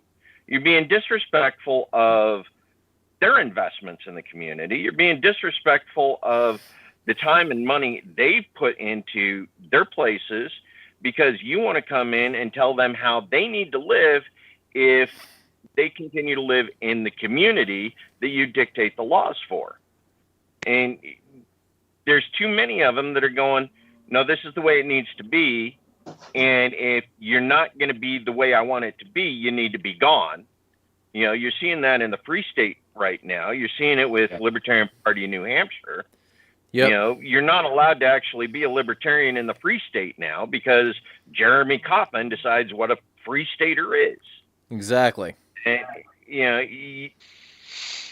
they continue to have this problem again and again. Go for it, Rose. Oh, saying, you get some of those too. I think, okay. You saw the biggest growth during COVID when I think that's when a lot of us decided we were going to officially join the party because, we had to do something. We were hoping to meet other like-minded individuals. I think it was during COVID where the Mises Caucus Facebook group went from 4,000 members to 11,000.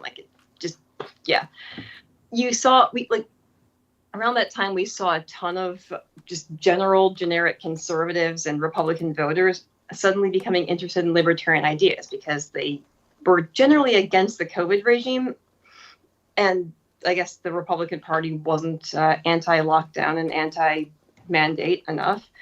So they started becoming interested in libertarian ideas. However, most of them didn't actually know anything about the ideology. So there was this push that I remember being told, if you have that conservative uncle or something who you think might be interested in our message, invite them to the Mises Caucus group. So people did exactly that. They started mass inviting just regular conservatives who many of them never quite integrated in. They weren't actually interested in learning what libertarianism was, weren't actually interested in adopting our principles. They joined because of COVID and kind of went from there. Yeah, and of course, a lot of these people who joined on COVID, they're woefully inadequate in a lot of other areas. Jab, that's my personality now. It was Masks. it was very short-sighted. Like in hindsight, it was very short-sighted. A lot of them are gone now because they lost interest. But I wonder why.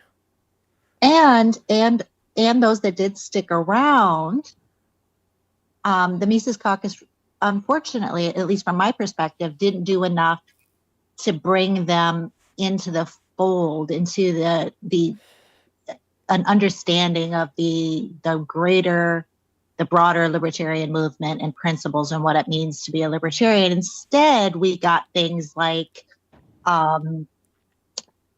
we're in this state because of these people. This party is in this state because of those people. Our world is, and it became this cult of personality versus, a caucus meant to further libertarian aims from my perspective. right. I mean, the party. Okay, like in all fairness, the party did suffer from poor leadership in the past as well. So people joined thinking, okay, we do need to take this party over, and yeah, they were told, okay, these people need to be removed from their positions, so we can replace them, and a lot of them just went along with it. So it's not that they are, it's not that they're a cult, okay, that gets constantly thrown around and it's really stupid. Okay, no, there are people who joined who didn't quite fully know what was going on and who, just assumed that what they were being told was truthful. Yeah, well, also, the other half of it is that doing these single issue things, you might get some people who are consistently principled who join because of it, but you might just push off all the people who don't want all the baggage associated with some of the cunts that you fuck with. Like, for instance, the Rage Against the War Machine rally that's coming up, and the fact that before and currently has a bunch of people who wouldn't mind Russia winning. Or the fact that in the previous one, Scott Ritter, twice convicted child predator.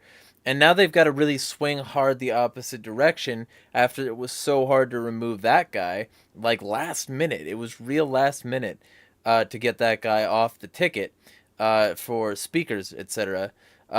Because now they're like swinging hard the opposite direction, saying, no, you know what?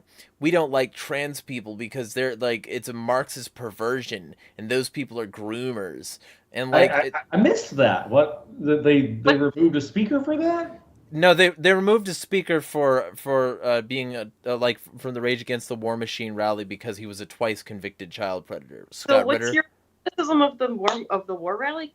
My criticism of the war rally is that while it's good in principle to have an anti-war rally, you have to make sure that the people involved in that anti-war rally aren't going to push people away from your other causes, and that the people involved in that anti-war rally are indeed anti-war, because otherwise what'll happen is what has happened in the significant amount of these other single-issue coalition kind of drives, where, like, for instance, the vaccine thing, like, oh, yeah, those people who didn't, like, get the jab, or who, like, were, like, not completely sold on anti-mandate mentalities or something like that, like, those people need to be expunged from the movement and treated like shit. That's the reason they, like, came after, well, one of the many reasons they came after Chase recently. And the fact that there might be a nuanced position to be held on some of these issues might, fuck with the vibe of some of these people who then realize that, hey, there's, too many people with too much nuance here, and we need to sort of, like, push away from that. We need to sort of move ourselves away from that mentality. Like, that's the sort of shit that I'm talking about. What I'm talking about is, like, when you have, like, single issue people that join your party based on that single issue, they're going to be hangers on as long as they think that single issue gets them what they want. But as soon as that single issue seems to not be fulfilling all their demands, they're going to be off like a dingleberry off an asshole.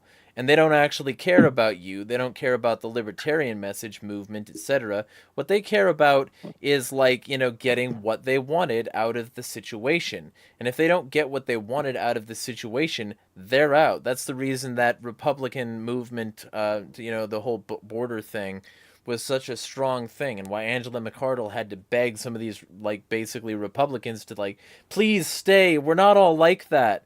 because those people were going to leave as soon as people started to support open borders, which is a libertarian position.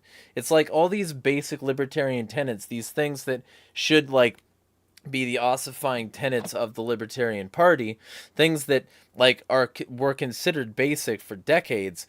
Those things like were solidifying libertarian principles until people got on board who were not solid libertarians and were never told what it is to be a solid libertarian. And now we've got to stop the trans-Marxist agenda, we've got to stop the open borders invasion, blah blah. If you took the jab, we're gonna have a fucking like Schindler's List over you. Like, it's bullshit. And so a lot of these people came in on bullshit and they left because they didn't get their bullshit fixed enough. And so that's my point. That's a different thing. That's a different issue from a single issue coalition, though. A party and a single issue coalition are two different things. Like, unless they join based on that. Anyone who's anti-war temporarily. So, all in all, I support the anti-war rallies. I think that a lot of the criticisms with them have been, frankly, extremely petty, and it just makes the Mises Caucus look good because it brought in a lot of supporters. So, how do you feel about Daniel McAdams with his like outright support of Putin, with him saying like, yeah, Putin is based, I support Putin, quote, daily Putin.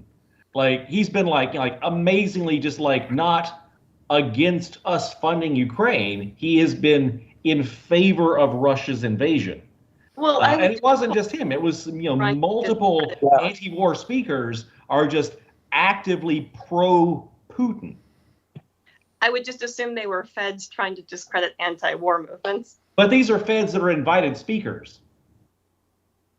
Yep. But invited by him. By Angela McArdle. This was a co-organized rally. It was the Okay. One of them is Ron Paul's executive director. So I'm just going to go out on a limb and say it was us that invited him. Yeah. Well, Ron Paul has never been very selective about the company that he keeps. Rose, thank you for that number on the LPMC's Facebook group. The increase during COVID doesn't surprise me. I don't think the Reno reset happens without COVID and the LP's lackluster response toward it. I mean, March of 2020 should have been the most unified time in the history of the Liberty Movement, and it wasn't, unfortunately. I don't understand why people are criticizing Chase because he wore masks when Chase never said anything about him being in favor of mandates. I don't get it. It's kind of crazy if you ask me, but I think the whole purpose of the Mises Caucus was just, as they like to say, we wanted to restart the Ron Paul revolution, as if the Ron Paul revolution accomplished anything in the first place, which realistically speaking, it didn't. Right. I think he was the intro a lot of people had to libertarian ideas, and they were trying to recapture that energy. Yeah. So on the Libertarian Party's response to COVID, so I did a lot of the national LP's messaging during that time, and before the pandemic, I had done a lot of work in the party to try to make us more anti-mandate. I almost said anti-vaccine, but more anti-mandate, right? Like I had our state affiliate put a plank in expressly opposing vaccine mandates before there were any vaccine mandates. This was like 2018 or something. We put this in. I submitted a bunch of stuff to the APRC that got published, speaking about vaccine mandates before COVID hit, right? Well, when COVID hit, I was like, now is my time. I'm going to go, I want to go oppose this, right? And so I log into Facebook, and fucking Josh Smith is talking about how the vaccine is magnetizing people's arms and how the vaccine is like spliced out of AIDS, and it's like, people are just like making shit up, right? And so I'm still a Mises Caucus member at the time. I log in there. They're saying all the same shit, and people are like dogpiling on anyone that dares support medical science, right? I wouldn't be able to go outdoors if it weren't for vaccines, right? Like I have like some serious childhood, congenital heart defects until I was like 6 and had my last vaccinations. I couldn't be like around children, which is probably why I'm maladjusted and found the Libertarian Party. But I'm extremely against forcing that on someone, right? Like even though, like even when it was dangerous for me, it's not, that's not something I can obligate someone else to do. That they just, it's a voluntary issue. But every time I would go to draft a post, like I'm gonna, light this thing up, I would instantly get demotivated because I would just read swarms of people posting just outright medical nonsense, right? Like, we had, fairly prominent libertarians talking about how germs aren't real. Like, so I couldn't in good conscience push back too hard, because every time I would even hint at it, we would be flooded with libertarians, some of which are on the LNC, that were just spreading like the most absurd bullshit about it. We had a response, maybe not as a party, but it was not a good one. Yeah, and then real quick, because Jay's got a book soon. So we'll give Jay like a closing statement here. Because like this, like I told you, this one was gonna be like longer. So I understand you got a book. Not everybody can sit here for like hours and hours, but like feel free to give a closing statement. And then we'll go to Rose. But one thing I will say real quick is that was one of the mass annoyances for me, is the fact that so many of these people wanted, like, basically they wanted the medical freedom to say my body, my choice, when it came to vaccines and not taking them, which is reasonable. But then when it came to abortion, trans health care, and a bunch of other shit that I could mention, it suddenly wasn't between a person and their doctor. I think that's fucking like evil. It shows that it was never about freedom for them. Legalize all drugs includes puberty blockers. Jay Norton, go for it. Oh, well, just as a maybe riffing on that last one, I think I have seen Chase takes ridiculous abuse over his. Sorry, real quick. His. Go ahead. Repeat that last part. We had somebody join. I was just going to say I've seen Chase take so much ridiculous heat for basically saying, keep the government out of it. Mm-hmm. I may not agree with him 100% on some of those issues, but we both think that the state shouldn't have a say. So while I might have a different personal choice or different personal opinion on any number of things, I think his response has always been platform compliant. Mm-hmm.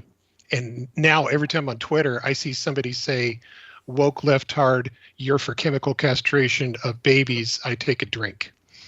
Yeah, mutilation. Must suffer. Race communist. Right. Gay race communist. I think he's admitted to one of those things. Can someone translate what a gay race communist is? Is it just someone who is gay that thinks that races are innately equal? Basically. Pretty much. Like, are you being a communist because you think that no race is inherently better than another race? Basically. I think, like, the idea is that the idea of class struggle fell out of favor, so now it's been replaced with racial struggle. So, yeah, now they think that anyone who talks about, like, racial inequality must be a communist or something. So this is a Kaufman thing, right? So it's Kaufman, but it's also a bunch of other people in the emo he's also notorious for having posted like racially linked IQ stats to prove that he thinks that black people are innately dumb, right? Oh, God. Yeah. So there's a lot for a lot of people on the left, when they say whiteness, they really do mean capitalism. I mean, they like to change the meanings of words. I don't know. Kaufman is hardly worth talking about. It really bothers me that anybody would give this guy a platform. Yeah. I think he's probably become more destructive than James Weeks. Oh, yeah. At this point. I mean, if you want to look at Kaufman's personality, just watch the video where he gets kicked off the Free State Board. I mean, that seems to be LPNH needs to. LPNH isn't doing anything anyway. It's kind of sad, but hopefully he'll, he just needs to get back to working on Odyssey, and it seems like by a lot of objective standards, he seems like he's a pretty good dad too. So, but anyway, Jay, with that was my basically my outro was to say that there's a lot of hyperbole on, and nowadays it's coming from a different group than it was during the Sarwark years. So, I just assume we stop gatekeeping new people by acting like crazy jackasses in general. Hey, they're not acting like crazy jackasses. They are. They are. Yeah, living the truth. Sure. But I will say. Go, but real quick before you. So, if there's anything you'd like to plug, and if there's anything you'd like to finish your closing statement with, feel free, and then we'll introduce Kareem. Okay, I'll just say this because I'm hoping that Todd watches this. I hope Todd runs for chair. All right, and if Todd is watching this, feel free to hit me up to be on the show as well, because I would not mind. You should have him on sometime. He's much maligned, but in our view, here in Oklahoma, he was our Mises Caucus organizer all the way up till 2020. And all the Mises guys in our state were wonderful people. And they all, to a man, have left the caucus. Many such cases. Yeah. So and I think thanks for sticking in their rows, trying to bring sanity back, or at least hang on to it. Yeah. And I think, by the way, if I understand, stubborn like that. I think if I understand correctly, the article you referenced earlier was from a guy named Hayekian, and it was why Hans Hermann Hoppe's alt-right speech was awful. Yeah. So just wanted to say that's the one. Confirm. Cool. You should put that in your comments under your video. All right, we'll do. People ought to read that. I think it's a fair critique. It's an early one too. Yeah. Anyway, love everybody and all that business. Peace out. Thank you for Knife showing. hand. Be well. All right. Thanks. Bye, Jay. And then Rose, you were saying something. I feel like I cut you off, but oh no, I don't. If I was, I don't remember what it was, so it probably wasn't important. So anyone who wants to talk, go for it. Kareem. Hi. So I will say, because I'm a bad boy, I did find some amusement in, how do I say this? New Hampshire's invitation to extradite somebody of a puppet nature to the elites to the astral plane. I think that's a good way to say it, even though they got in trouble for that. Not that I condone that. I think that's esoteric enough for people to try and figure out. We want to send her a nice bouquet of flowers. Even though I got yelled at by some of my friends for saying that, I was watching this, but I was a little bit busy. I'm liking everything. I'm still. I actually looked at all the options. I was going back and forth between Jill Steinware and Chase Termont, and I'm probably going to vote for Chase. That's the best option, and I am tired of people saying, well, the government shouldn't be involved in transitioning or shouldn't be involved in endocrine drugs means somehow magically, that you're for, doing that, which makes no sense. And I asked somebody directly in his campaign, which I probably can name, Theodore Koshkin, who's a Mises guy. And I said, look, I'm just curious. What did Chase not what the tweets about him say, but what did he actually say about it? And he said, look, if somebody finds it appropriate that their teenager or their young adult, not their kid, wants to transition, then that should be the decision of the parents, not of the state. I'm like, oh, that's a whole lot different from he's just pushing it. He's transing the kids. Yeah, and I've lost a lot of friends, and a lot of people don't want to talk to me anymore. Friends, fuck them. Friends, because I supported real communism, in my opinion. Everybody hates that. They want to say Marxism bad, and I'm like, yeah, but there's another form that you're ignoring. Oh, we don't want to talk about that we don't want to talk about libertarianism. We don't want to say my sweatshop's bad. And I've lost a lot of quote unquote friends or people because I said, look, I support trans people and there's nothing wrong with being trans. And obviously you shouldn't, in my opinion, talk to kids about sex or anything like that. That's not appropriate regardless, talk to any little kid about any of that type of stuff or blood or gore or anything, even though I played Mortal Kombat as a kid, so maybe not perfect. But it was a different time. But you shouldn't expose kids to anything like that. I agree. However, I think people just use that as a dog whistle to say, oh my God, they're like I've had, you can't tell me the countless amount of people, oh, you better oppose them. They're coming for your kids. They're coming for your kid. Mm-hmm. Where? Who? What's coming? I know all these people. How they doing it? Oh, well, they'll tell them how they don't have cell phone. Like, oh, but they'll come and I don't know, like Santa Claus in the channel, knock on. Well, hello, we're from. The only people who have done that to me are evangelical Christians who have actually come and tried to change my opinion really on anything, or Democrats and Republicans when they're texting me 50 times. Who are you voting for? Are you registered to vote? I'm like, no, not voting for your designated state hoe. So beyond those two, nobody's pushing anything. It's a lie. Yeah, are there some predatory people who are straight? Yeah, there's some predatory people who are gay. Yes, are there some predatory people who are bi, trans? What? Yes, but that doesn't make the whole spectrum of that gender evil. And as far as I'm concerned, I misevaluated. I was wrong initially, and I came out and said, "Look, these people aren't bad. Just like not all Muslims are terrorists. Just like you're definitely a terrorist. Yeah, apparently. According to the state, yeah, you're an extremist. Yeah. And you're a double extremist because you're talking to me. But go ahead. But yeah, and as far as I'm concerned, the lie needs to stop. And the lie is not is not helping anybody.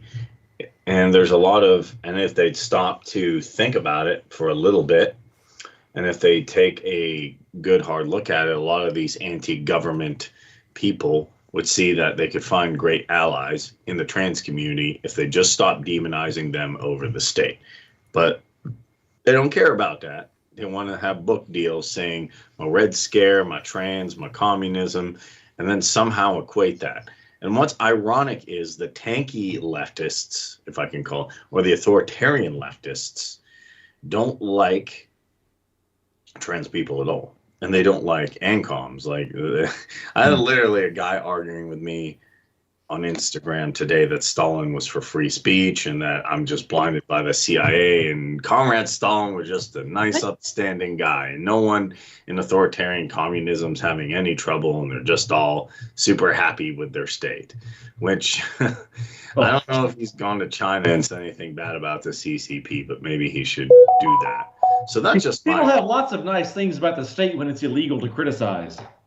Yeah. Yeah. That was Lenin called free speech like a bourgeois decadence or something. Yeah, he called it bourgeois privilege. Stalin did. Yeah. That's my thing. Is a lot of people don't like me now because I'm like, hey, there's actually a form of communism, anarcho-communism, anarcho-syndicalism, mutualism, platformism, if anyone does that, and other forms of that actually is good. When I was in Mises, I was like, brr, brr, brr, commies, but now I'm seeing how they behave with Malay and stuff, and I'm slowly changing. I haven't left the Mises caucus yet, but the whole culture war garbage, and Jeremy Kaufman is bad in a lot of respects. He also called upon people to call the cops on homeless, because apparently him and Toad have a problem with people who can't keep up with inflation because the government just prints money and shit. Honestly, if I didn't get help from my family, I'd be homeless as well. I think a lot of people would be in most major cities. So that's my long rant. It's good to see Joe from Idaho. That's communism. Yeah, that's communism. And here's the funny thing. Every time I bring up the CNT FAI now, it's like, oh, wait, nobody wants it to. Oh, the worst thing I heard is like, oh, they forced conscription. It wasn't perfect. They took away from the Marxists. Yeah, because the Marxists weren't, the Popular Front was not good either. Or Rojava is just an imperialistic thing, or the Zapatistas really aren't anarchists. Don't call them that. They don't want to be called that. Blah blah blah. It seems to me, tankies, right-wing libertarians, and obviously authoritarians are very, very scared of the fact of two things. They're normal trans people who are just like everybody else, and there's communists who actually have effective decentralized, if you want to call them autonomous zones or regions, that are not under a monopoly of a centralized or a regional monopoly with a thing on force. So that's all I'll say. So that's the unifying message, Rose, right there. And we've used it in the past. Many libertarians still use it. It's the anti-authoritarians against the authoritarians, right? I mean, and that's where you get your issues coalitions. That's where you get your allies on the right and the left, I guess, if we're going to do that. To find yourself in that lower quadrant,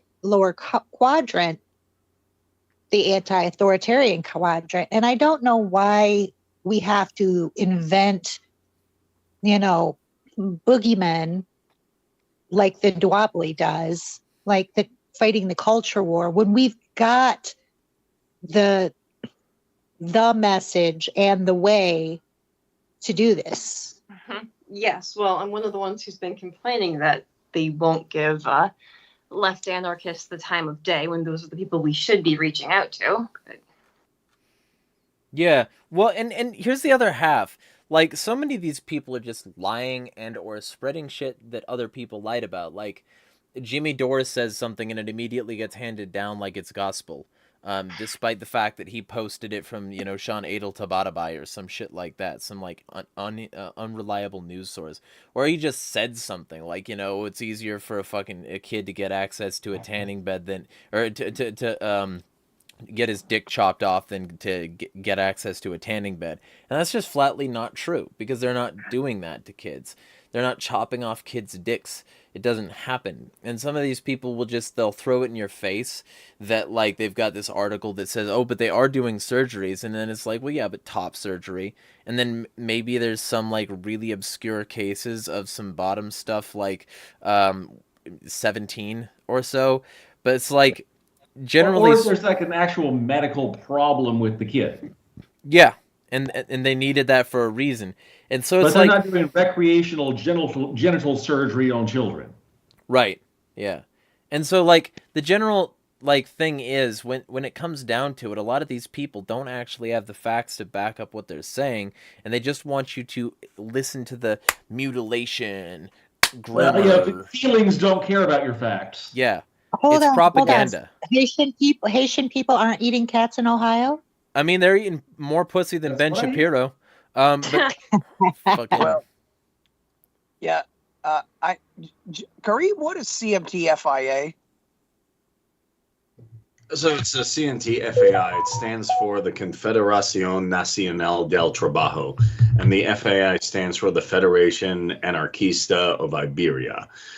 Essentially what they was there's a ton of factions in the Spanish Civil War. It's complicated. Yeah. You have Francisco Franco with the Carlists, the traditionalist fascists, who basically went after Basque people and Catalans and stuff like that.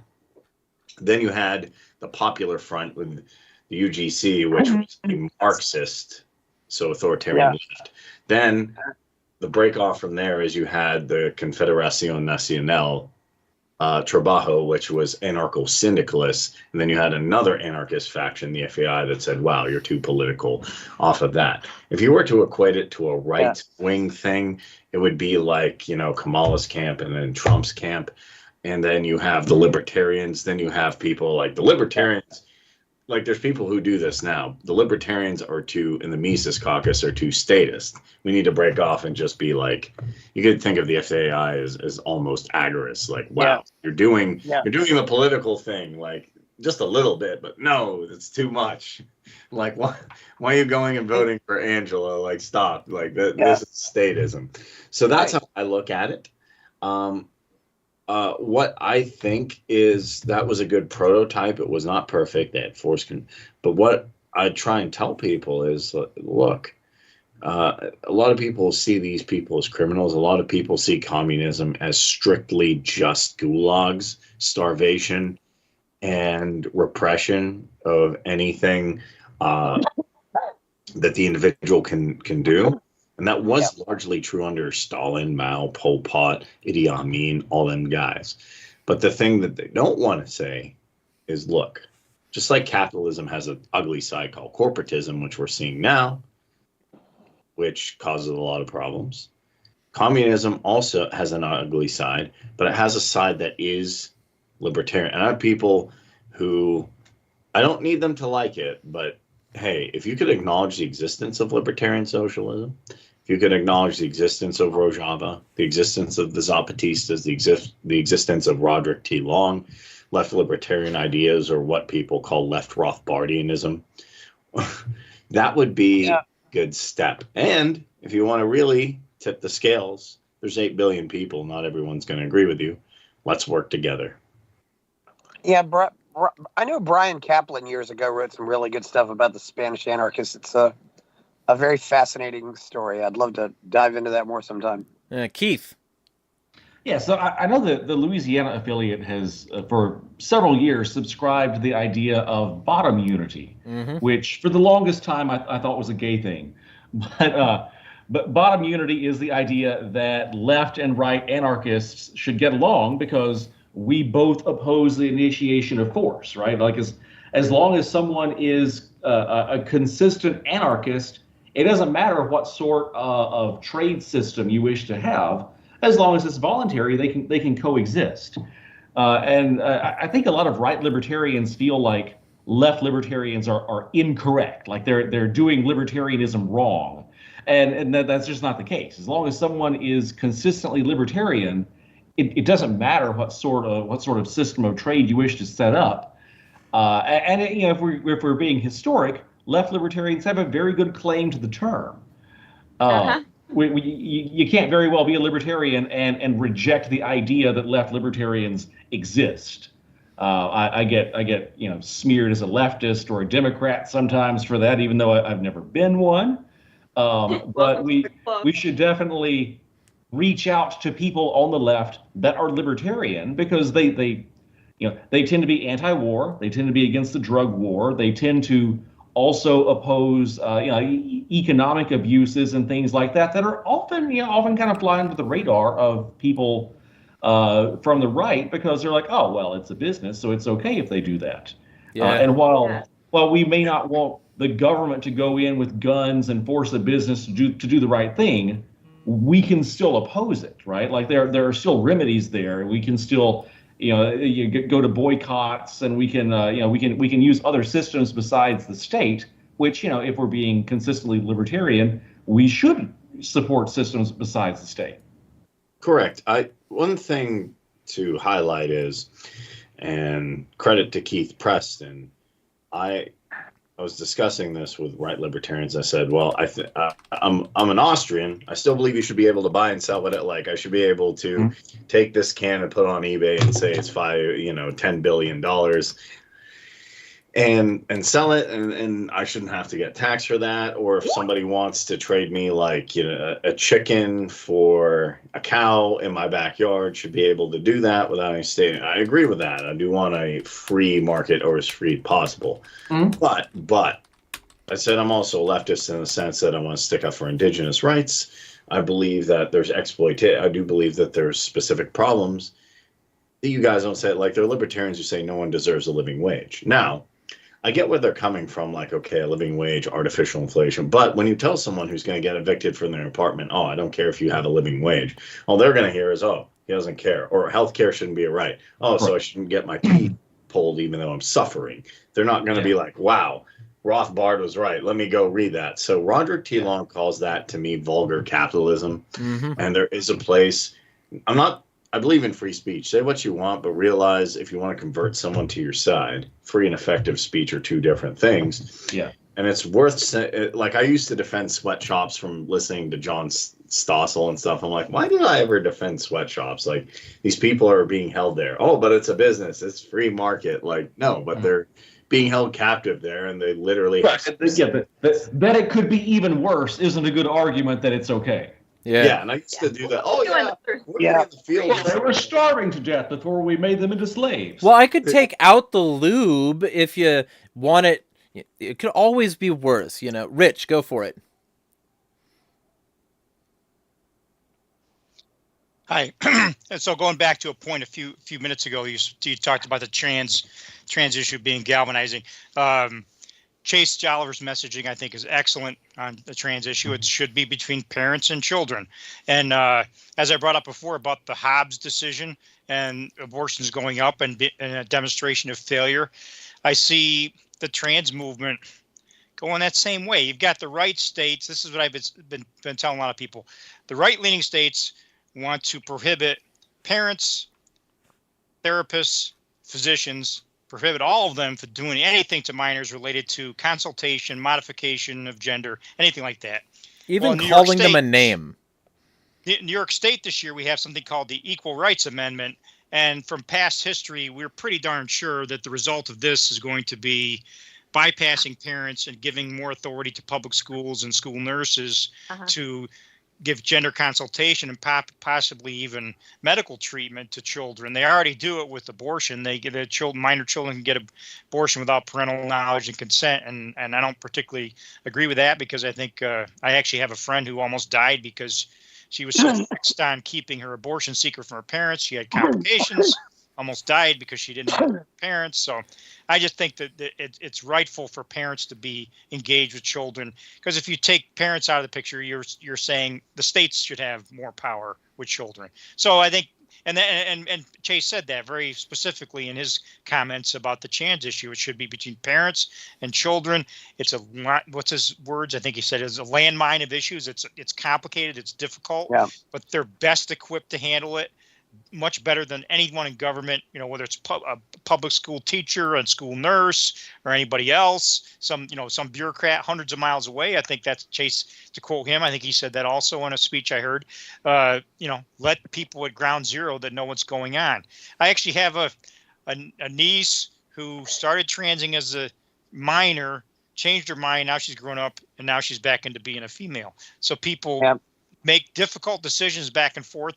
We have to care for and love them all the way. The parents are in a difficult circumstance, and I just think the state doesn't belong in it. And I think, and this is a yin and yang problem, just like with abortion. You see the red states being extremists one way, and the blue states being extremists the other way.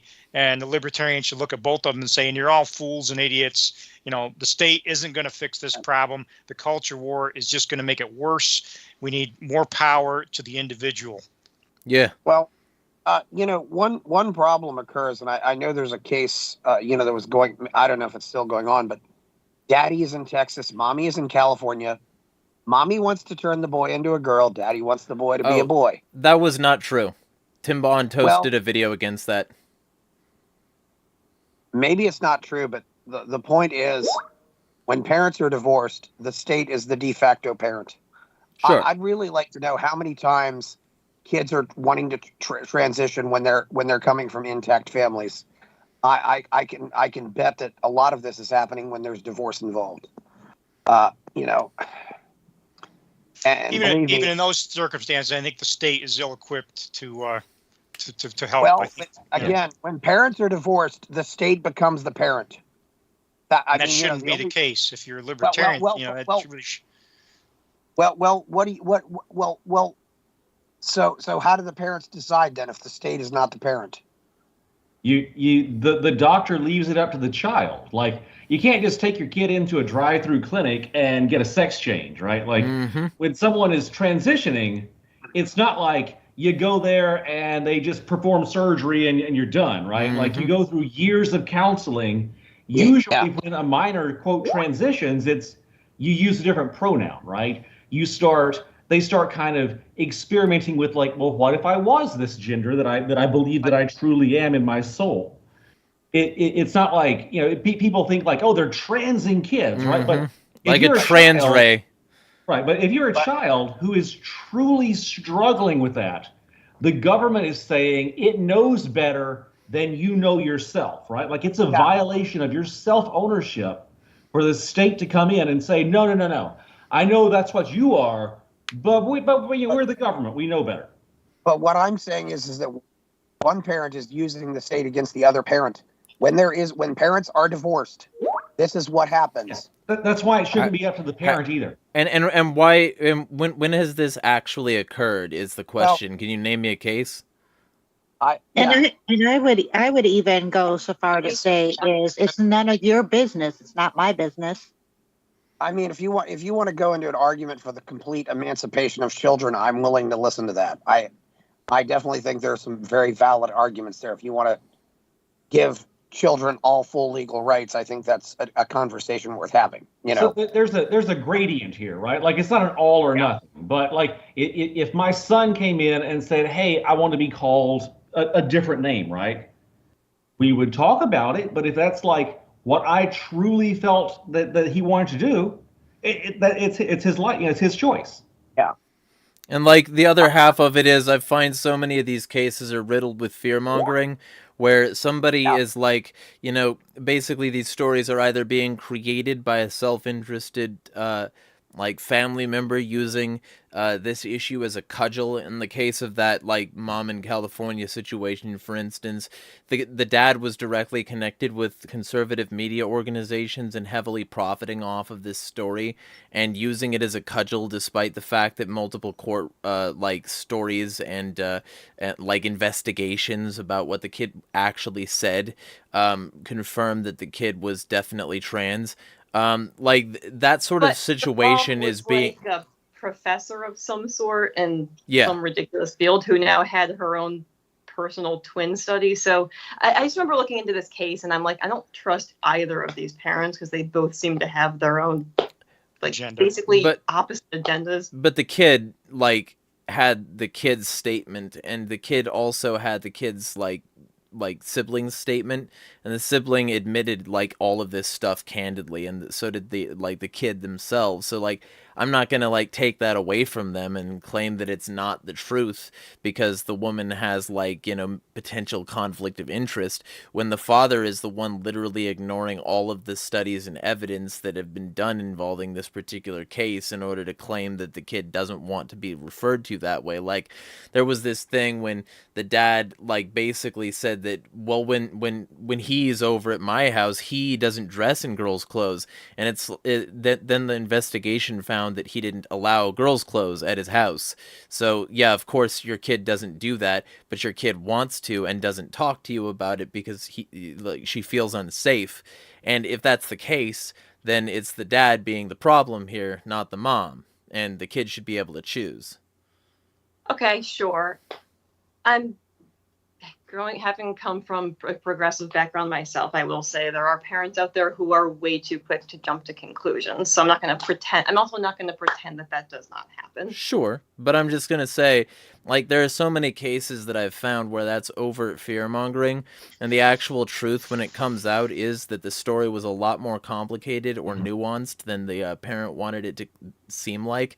The parent wanted it to seem like the media and everybody should, like, coalesce around them and their side of the story, and when that happened, it was working out great for them, but when it was, like, actually investigated, it was found later to not be that way, and it's been this way in, like, a huge amount of cases, or just surface level analyses from like looking at somebody like Libs of TikTok. I remember there was this family who just like literally did a dance about gender in their front yard, and they claimed that these people were indoctrinating these kids, and it's like, no, they were a family, and there was no evidence of anything trans at all.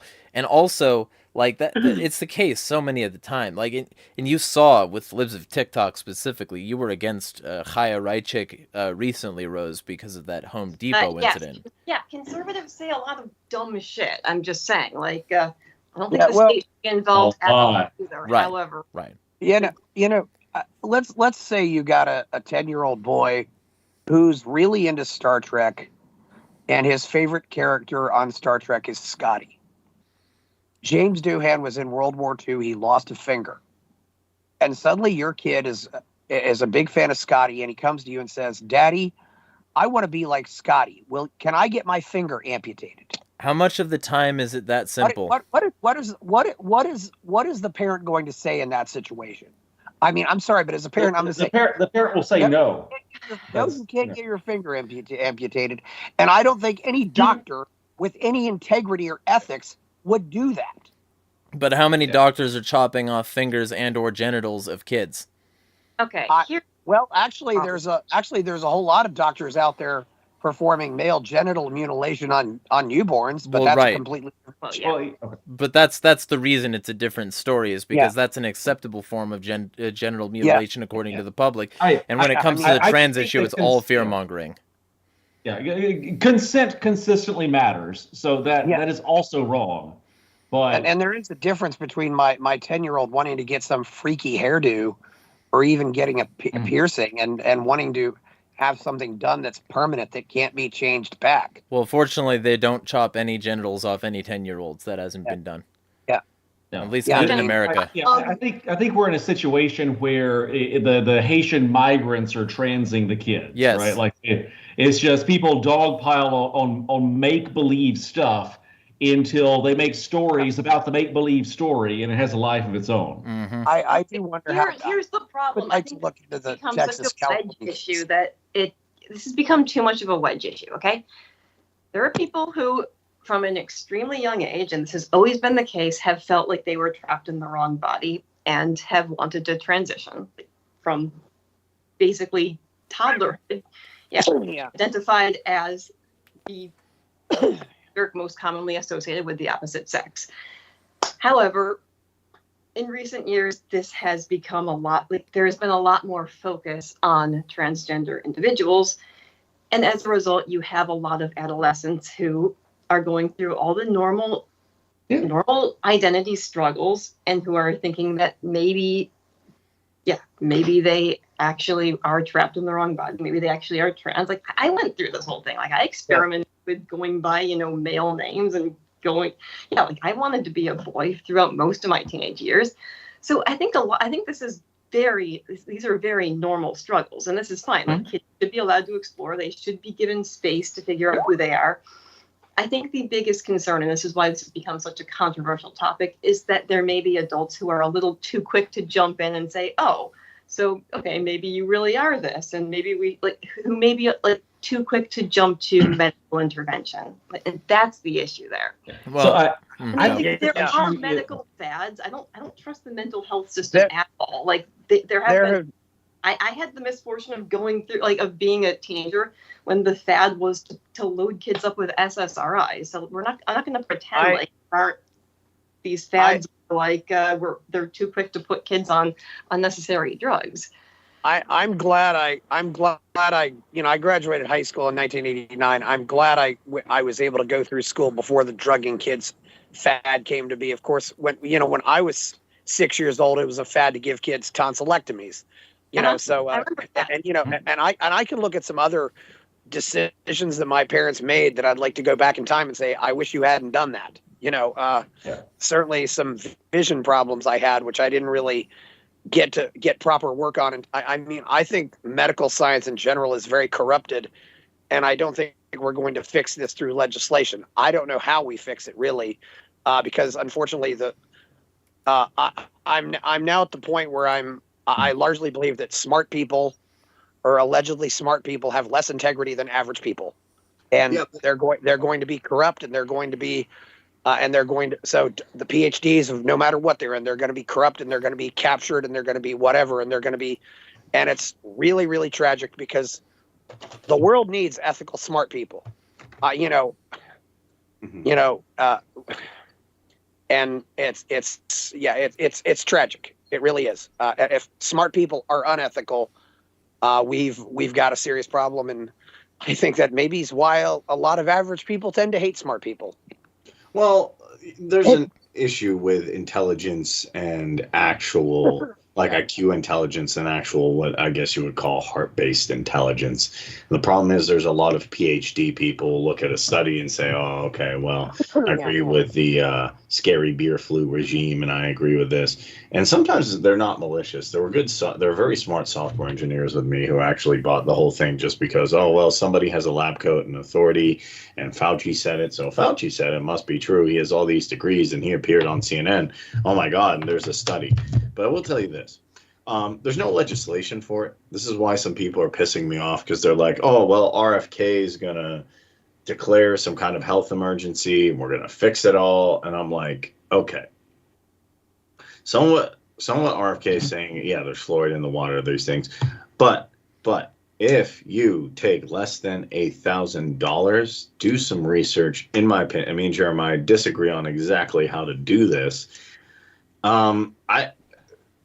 I believe some crossover between looking at biohacking, which is more of like a transhumanist view, and like actual nature is where the problem is. So, I'll give you an example. Yeah. For my eyes, I actually had really bad eye problems. I was nearsighted and I had a lazy eye. Now, this is going to shock people, but I got a lazy eye surgery. Then I did contacts. I didn't like it. And then during the beer flu age, I said, well, these things are bugging me. I'm overweight. And I got LASIK. So I do appreciate that part of medical science. I think we should keep the aspects of medical science where you can pay for elective surgeries, because it was better not having extremely high insurance costs. However, doctors should take the approach like they did before Rockefeller. If you look how Rockefeller changed medicine, that if we can cure it without medication, invasive procedures, or just, giving you a bunch of prescriptions, then we ought to do that.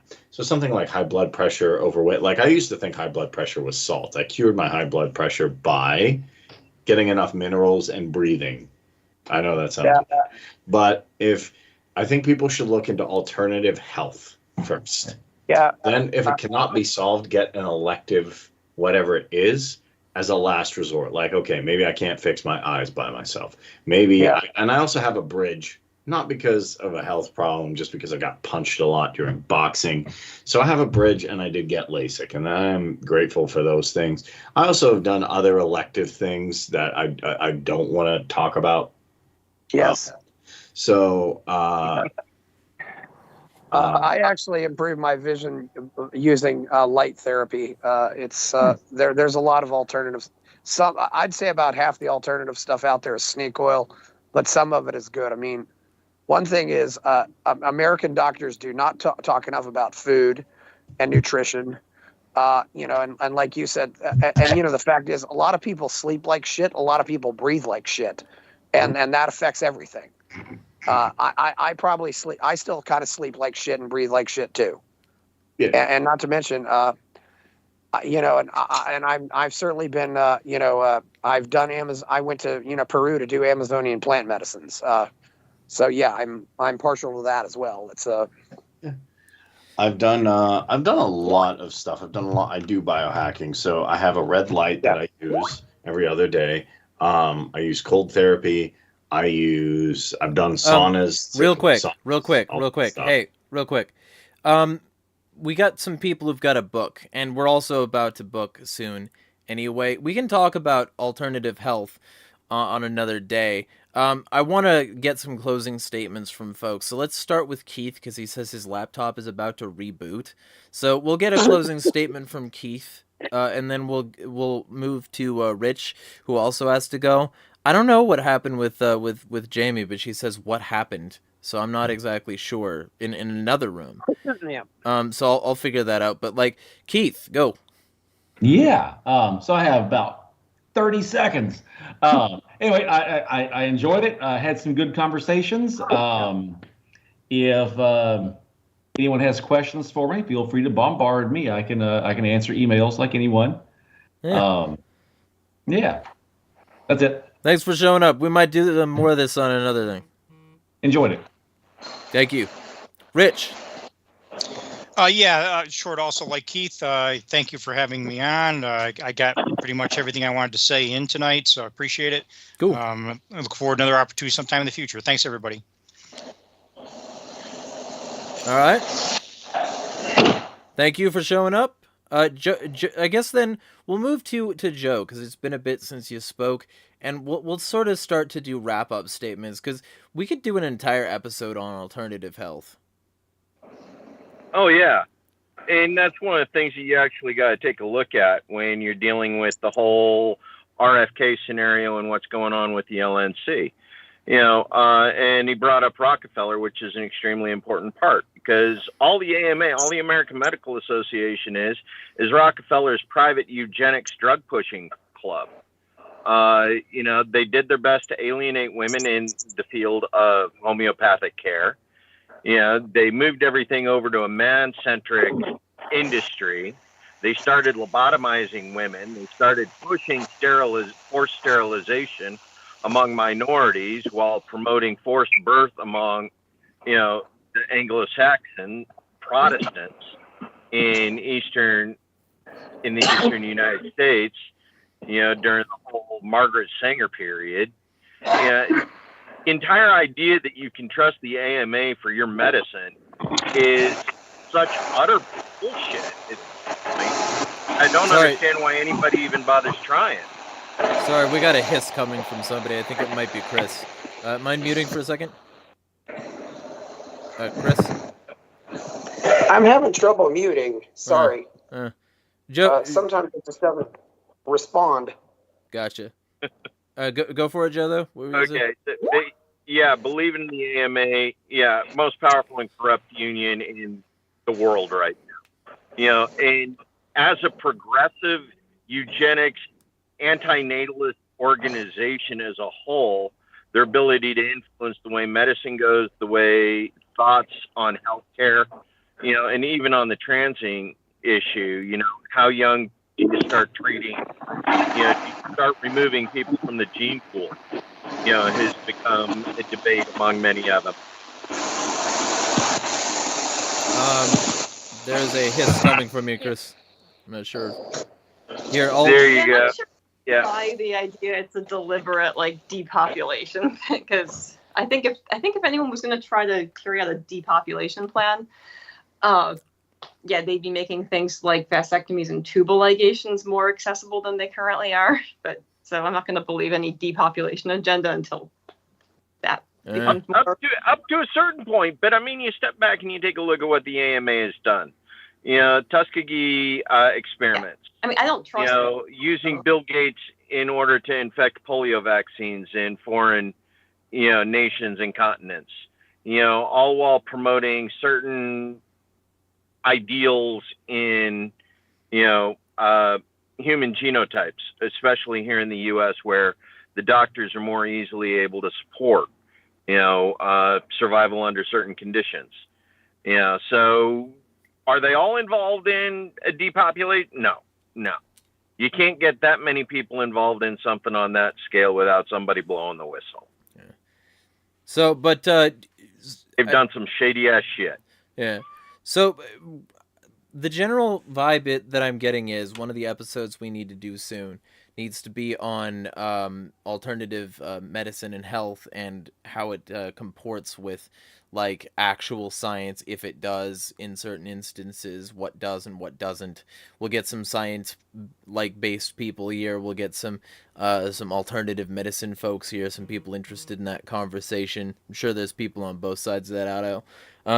But with that being said, we'll do a closing statement from Joe, Rose, Kareem, and then Chris. Okay, absolutely. Naturopathic medicine. Let's go there. Absolutely love it. It's something we need to get back to. Bring plants back. Bring homeopathic care back. Let women learn to take care of themselves again through the full spectrum of food, medicine, and self-care. We lost that when we started lobotomizing women. Bring back women's wisdom. Bring back women's care. And that starts with decriminalization of plant life, decriminalization of life. So make it happen. Decriminalize marijuana, decriminalize ibogaine, decriminalize literally everything that grows from the dirt we walk on. All right. And where can people find you? Best place is on Twitter, Idaho Joe for Idaho. Currently working with kindidaho.org. Follow us there if you're interested in supporting decriminalization of cannabis in the state of Idaho. That's our current initiative that we're going to be spending the next 18 months on. And I think we're going to make it happen this time. It's going to work. All right. Rose. Oh, are we doing closing statements? Okay. Yeah, because like it's about 2.5, and we're sort of edging onto another conversation that I think is valuable, is like healthcare and medicine versus like, you know, sort of alternative healthcare and alternative medicine. So I think that'd be an interesting subject on its own. Definitely a conversation worth having. Plus, I mean, we were kind of touching on the corruption of the medical system and whether or not we can even trust their judgment, which, I mean, that's kind of what I touched on a while back there. Yeah. Also, apparently we're in need of another anarchist theory stream, because we kind of went off topic to talk about that for a while too. Yeah. Yeah, we'll probably do another one of these just to finalize LP corruption with some of the people who couldn't show up today. I want to get like Kara Schultz. I want to get Graham, I think is his name. I want to get like a bunch of these people that didn't show up today and see if we can get some people on board. So that'll be a goal of mine. But and then we still got to do the cult, but we also got like a bunch of stuff we could probably discuss when it comes to medicine. So yeah, go for it. Yes, I don't have anything to plug right now, so I'll just kick it to whoever wants to go next. All right, you don't got like, a mission statement? It's fine. I'm trying to think of how I can summarize tonight's conversation, and I'm drawing a blank because we talked about a lot of things. That's fair. Yeah. All right. Well, Kareem and then Chris. All right. Well, you can find me at Anarch Unity, Kareem6633 at Twitter. Also, you can find me. I had a debate with Liquid Zulu. Thought that. I'm talking to Thought Slime now, so I'm going to see if I can set up something with Thought Slime and a few other leftist creators as well. You can check that out at the Essential Libertarians, and check out Keith's website at Attack the System. Gotcha. Chris. You are muted again. There you go. Sorry about the noise. Anyway, yeah, I got my podcast Fountainhead Forum. We just did a couple shows making the case for Chase Oliver. I am going to the rallies this weekend. Should be an interesting networking opportunity, but I don't know. I also in an interesting situation. I'm having to move right now, so I may have to focus more on that. But it is what it is. Hey Joe, I'm curious to know. Do you think they're going to throw the LP Senate candidate in Montana under the bus? I know you're in Idaho, but I'm curious to know if you've been following that. That's what I've been predicting. I wanted to ask you that. Well, maybe Joe's not here, so. Yeah, there we go. Can't say as I've been following that very close. You know, Montana's had their own agenda ever since Reno. And being part of the NOTA 300, you know, actually having a real libertarian candidate would tend to have the MC of the NOTA 300 variety. And I do notice the difference between the NOTA 300 versus the MC as a whole. Would likely throw a true libertarian under the bus in order to ensure that the Senate or the legislature goes Republican. Well, if Ron Paul tells him to do that. But anyway, my podcast is Fountainhead Forum, and I've got a novel out there called Escape from the Village. It's really been a roller coaster watching this whole thing. You know, I think we need something that, I think conversations like this are important, though, because we need to bring all these people together to see what they have to say. Susan Hogarth, by the way, is a good person, Jeremiah. Angela blocked her a while back, and I've even said to Angela before, and I said to Angela, you should unblock Susan. I think she has some legitimate criticisms, but it's really weird watching this happen. I do think, though, you can't let crazy people discourage you from speaking up.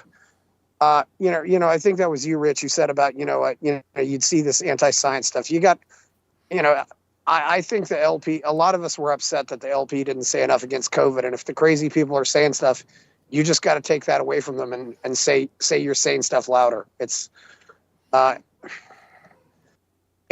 also, I know Sarwark was probably getting a lot of orders from a certain doctor in the state of Washington, who I used to consider a friend, who completely sold out on COVID. I'm surprised you don't know that guy, Jeremiah, but, because you're in Spokane as well. But anyway, it's been an interesting conversation. Hopefully I can make the one back about, medicine and stuff. All right. Well, yeah. With that being said, thank you all for showing up. We will see if we can get one more of these, and then we got the cult thing coming up, how to get out of a cult. We've got this natural medicine thing that seems to be interesting to people. So I'll keep everyone apprised, and of course, keep your eye on the spaces that I'm working with, because I've got a lot of stuff in the works. Most notably, I've got content coming up about this whole game review situation, which went awry, and I've got literally a video game that I'm making now. But also, I've got content coming up about AI and its dangers, and a variety of other things that involve, very specifically, the things that I think are being built and used as the real mechanisms of social control. Because, believe it or not, for anybody out there listening, it's not the wokes. And the state is building the actual machinations right now that are going to destroy our freedom and destroy us eventually with it. So if we want to get past all that, we need to unite instead of dividing on these lines. We need to stop dividing on the lines of black and white, migrant versus native, cis versus trans, straight versus gay, whatever the thing is that they want to make us feel like we have to be against each other, we don't. And we need to unite, or we will never smash the fucking state.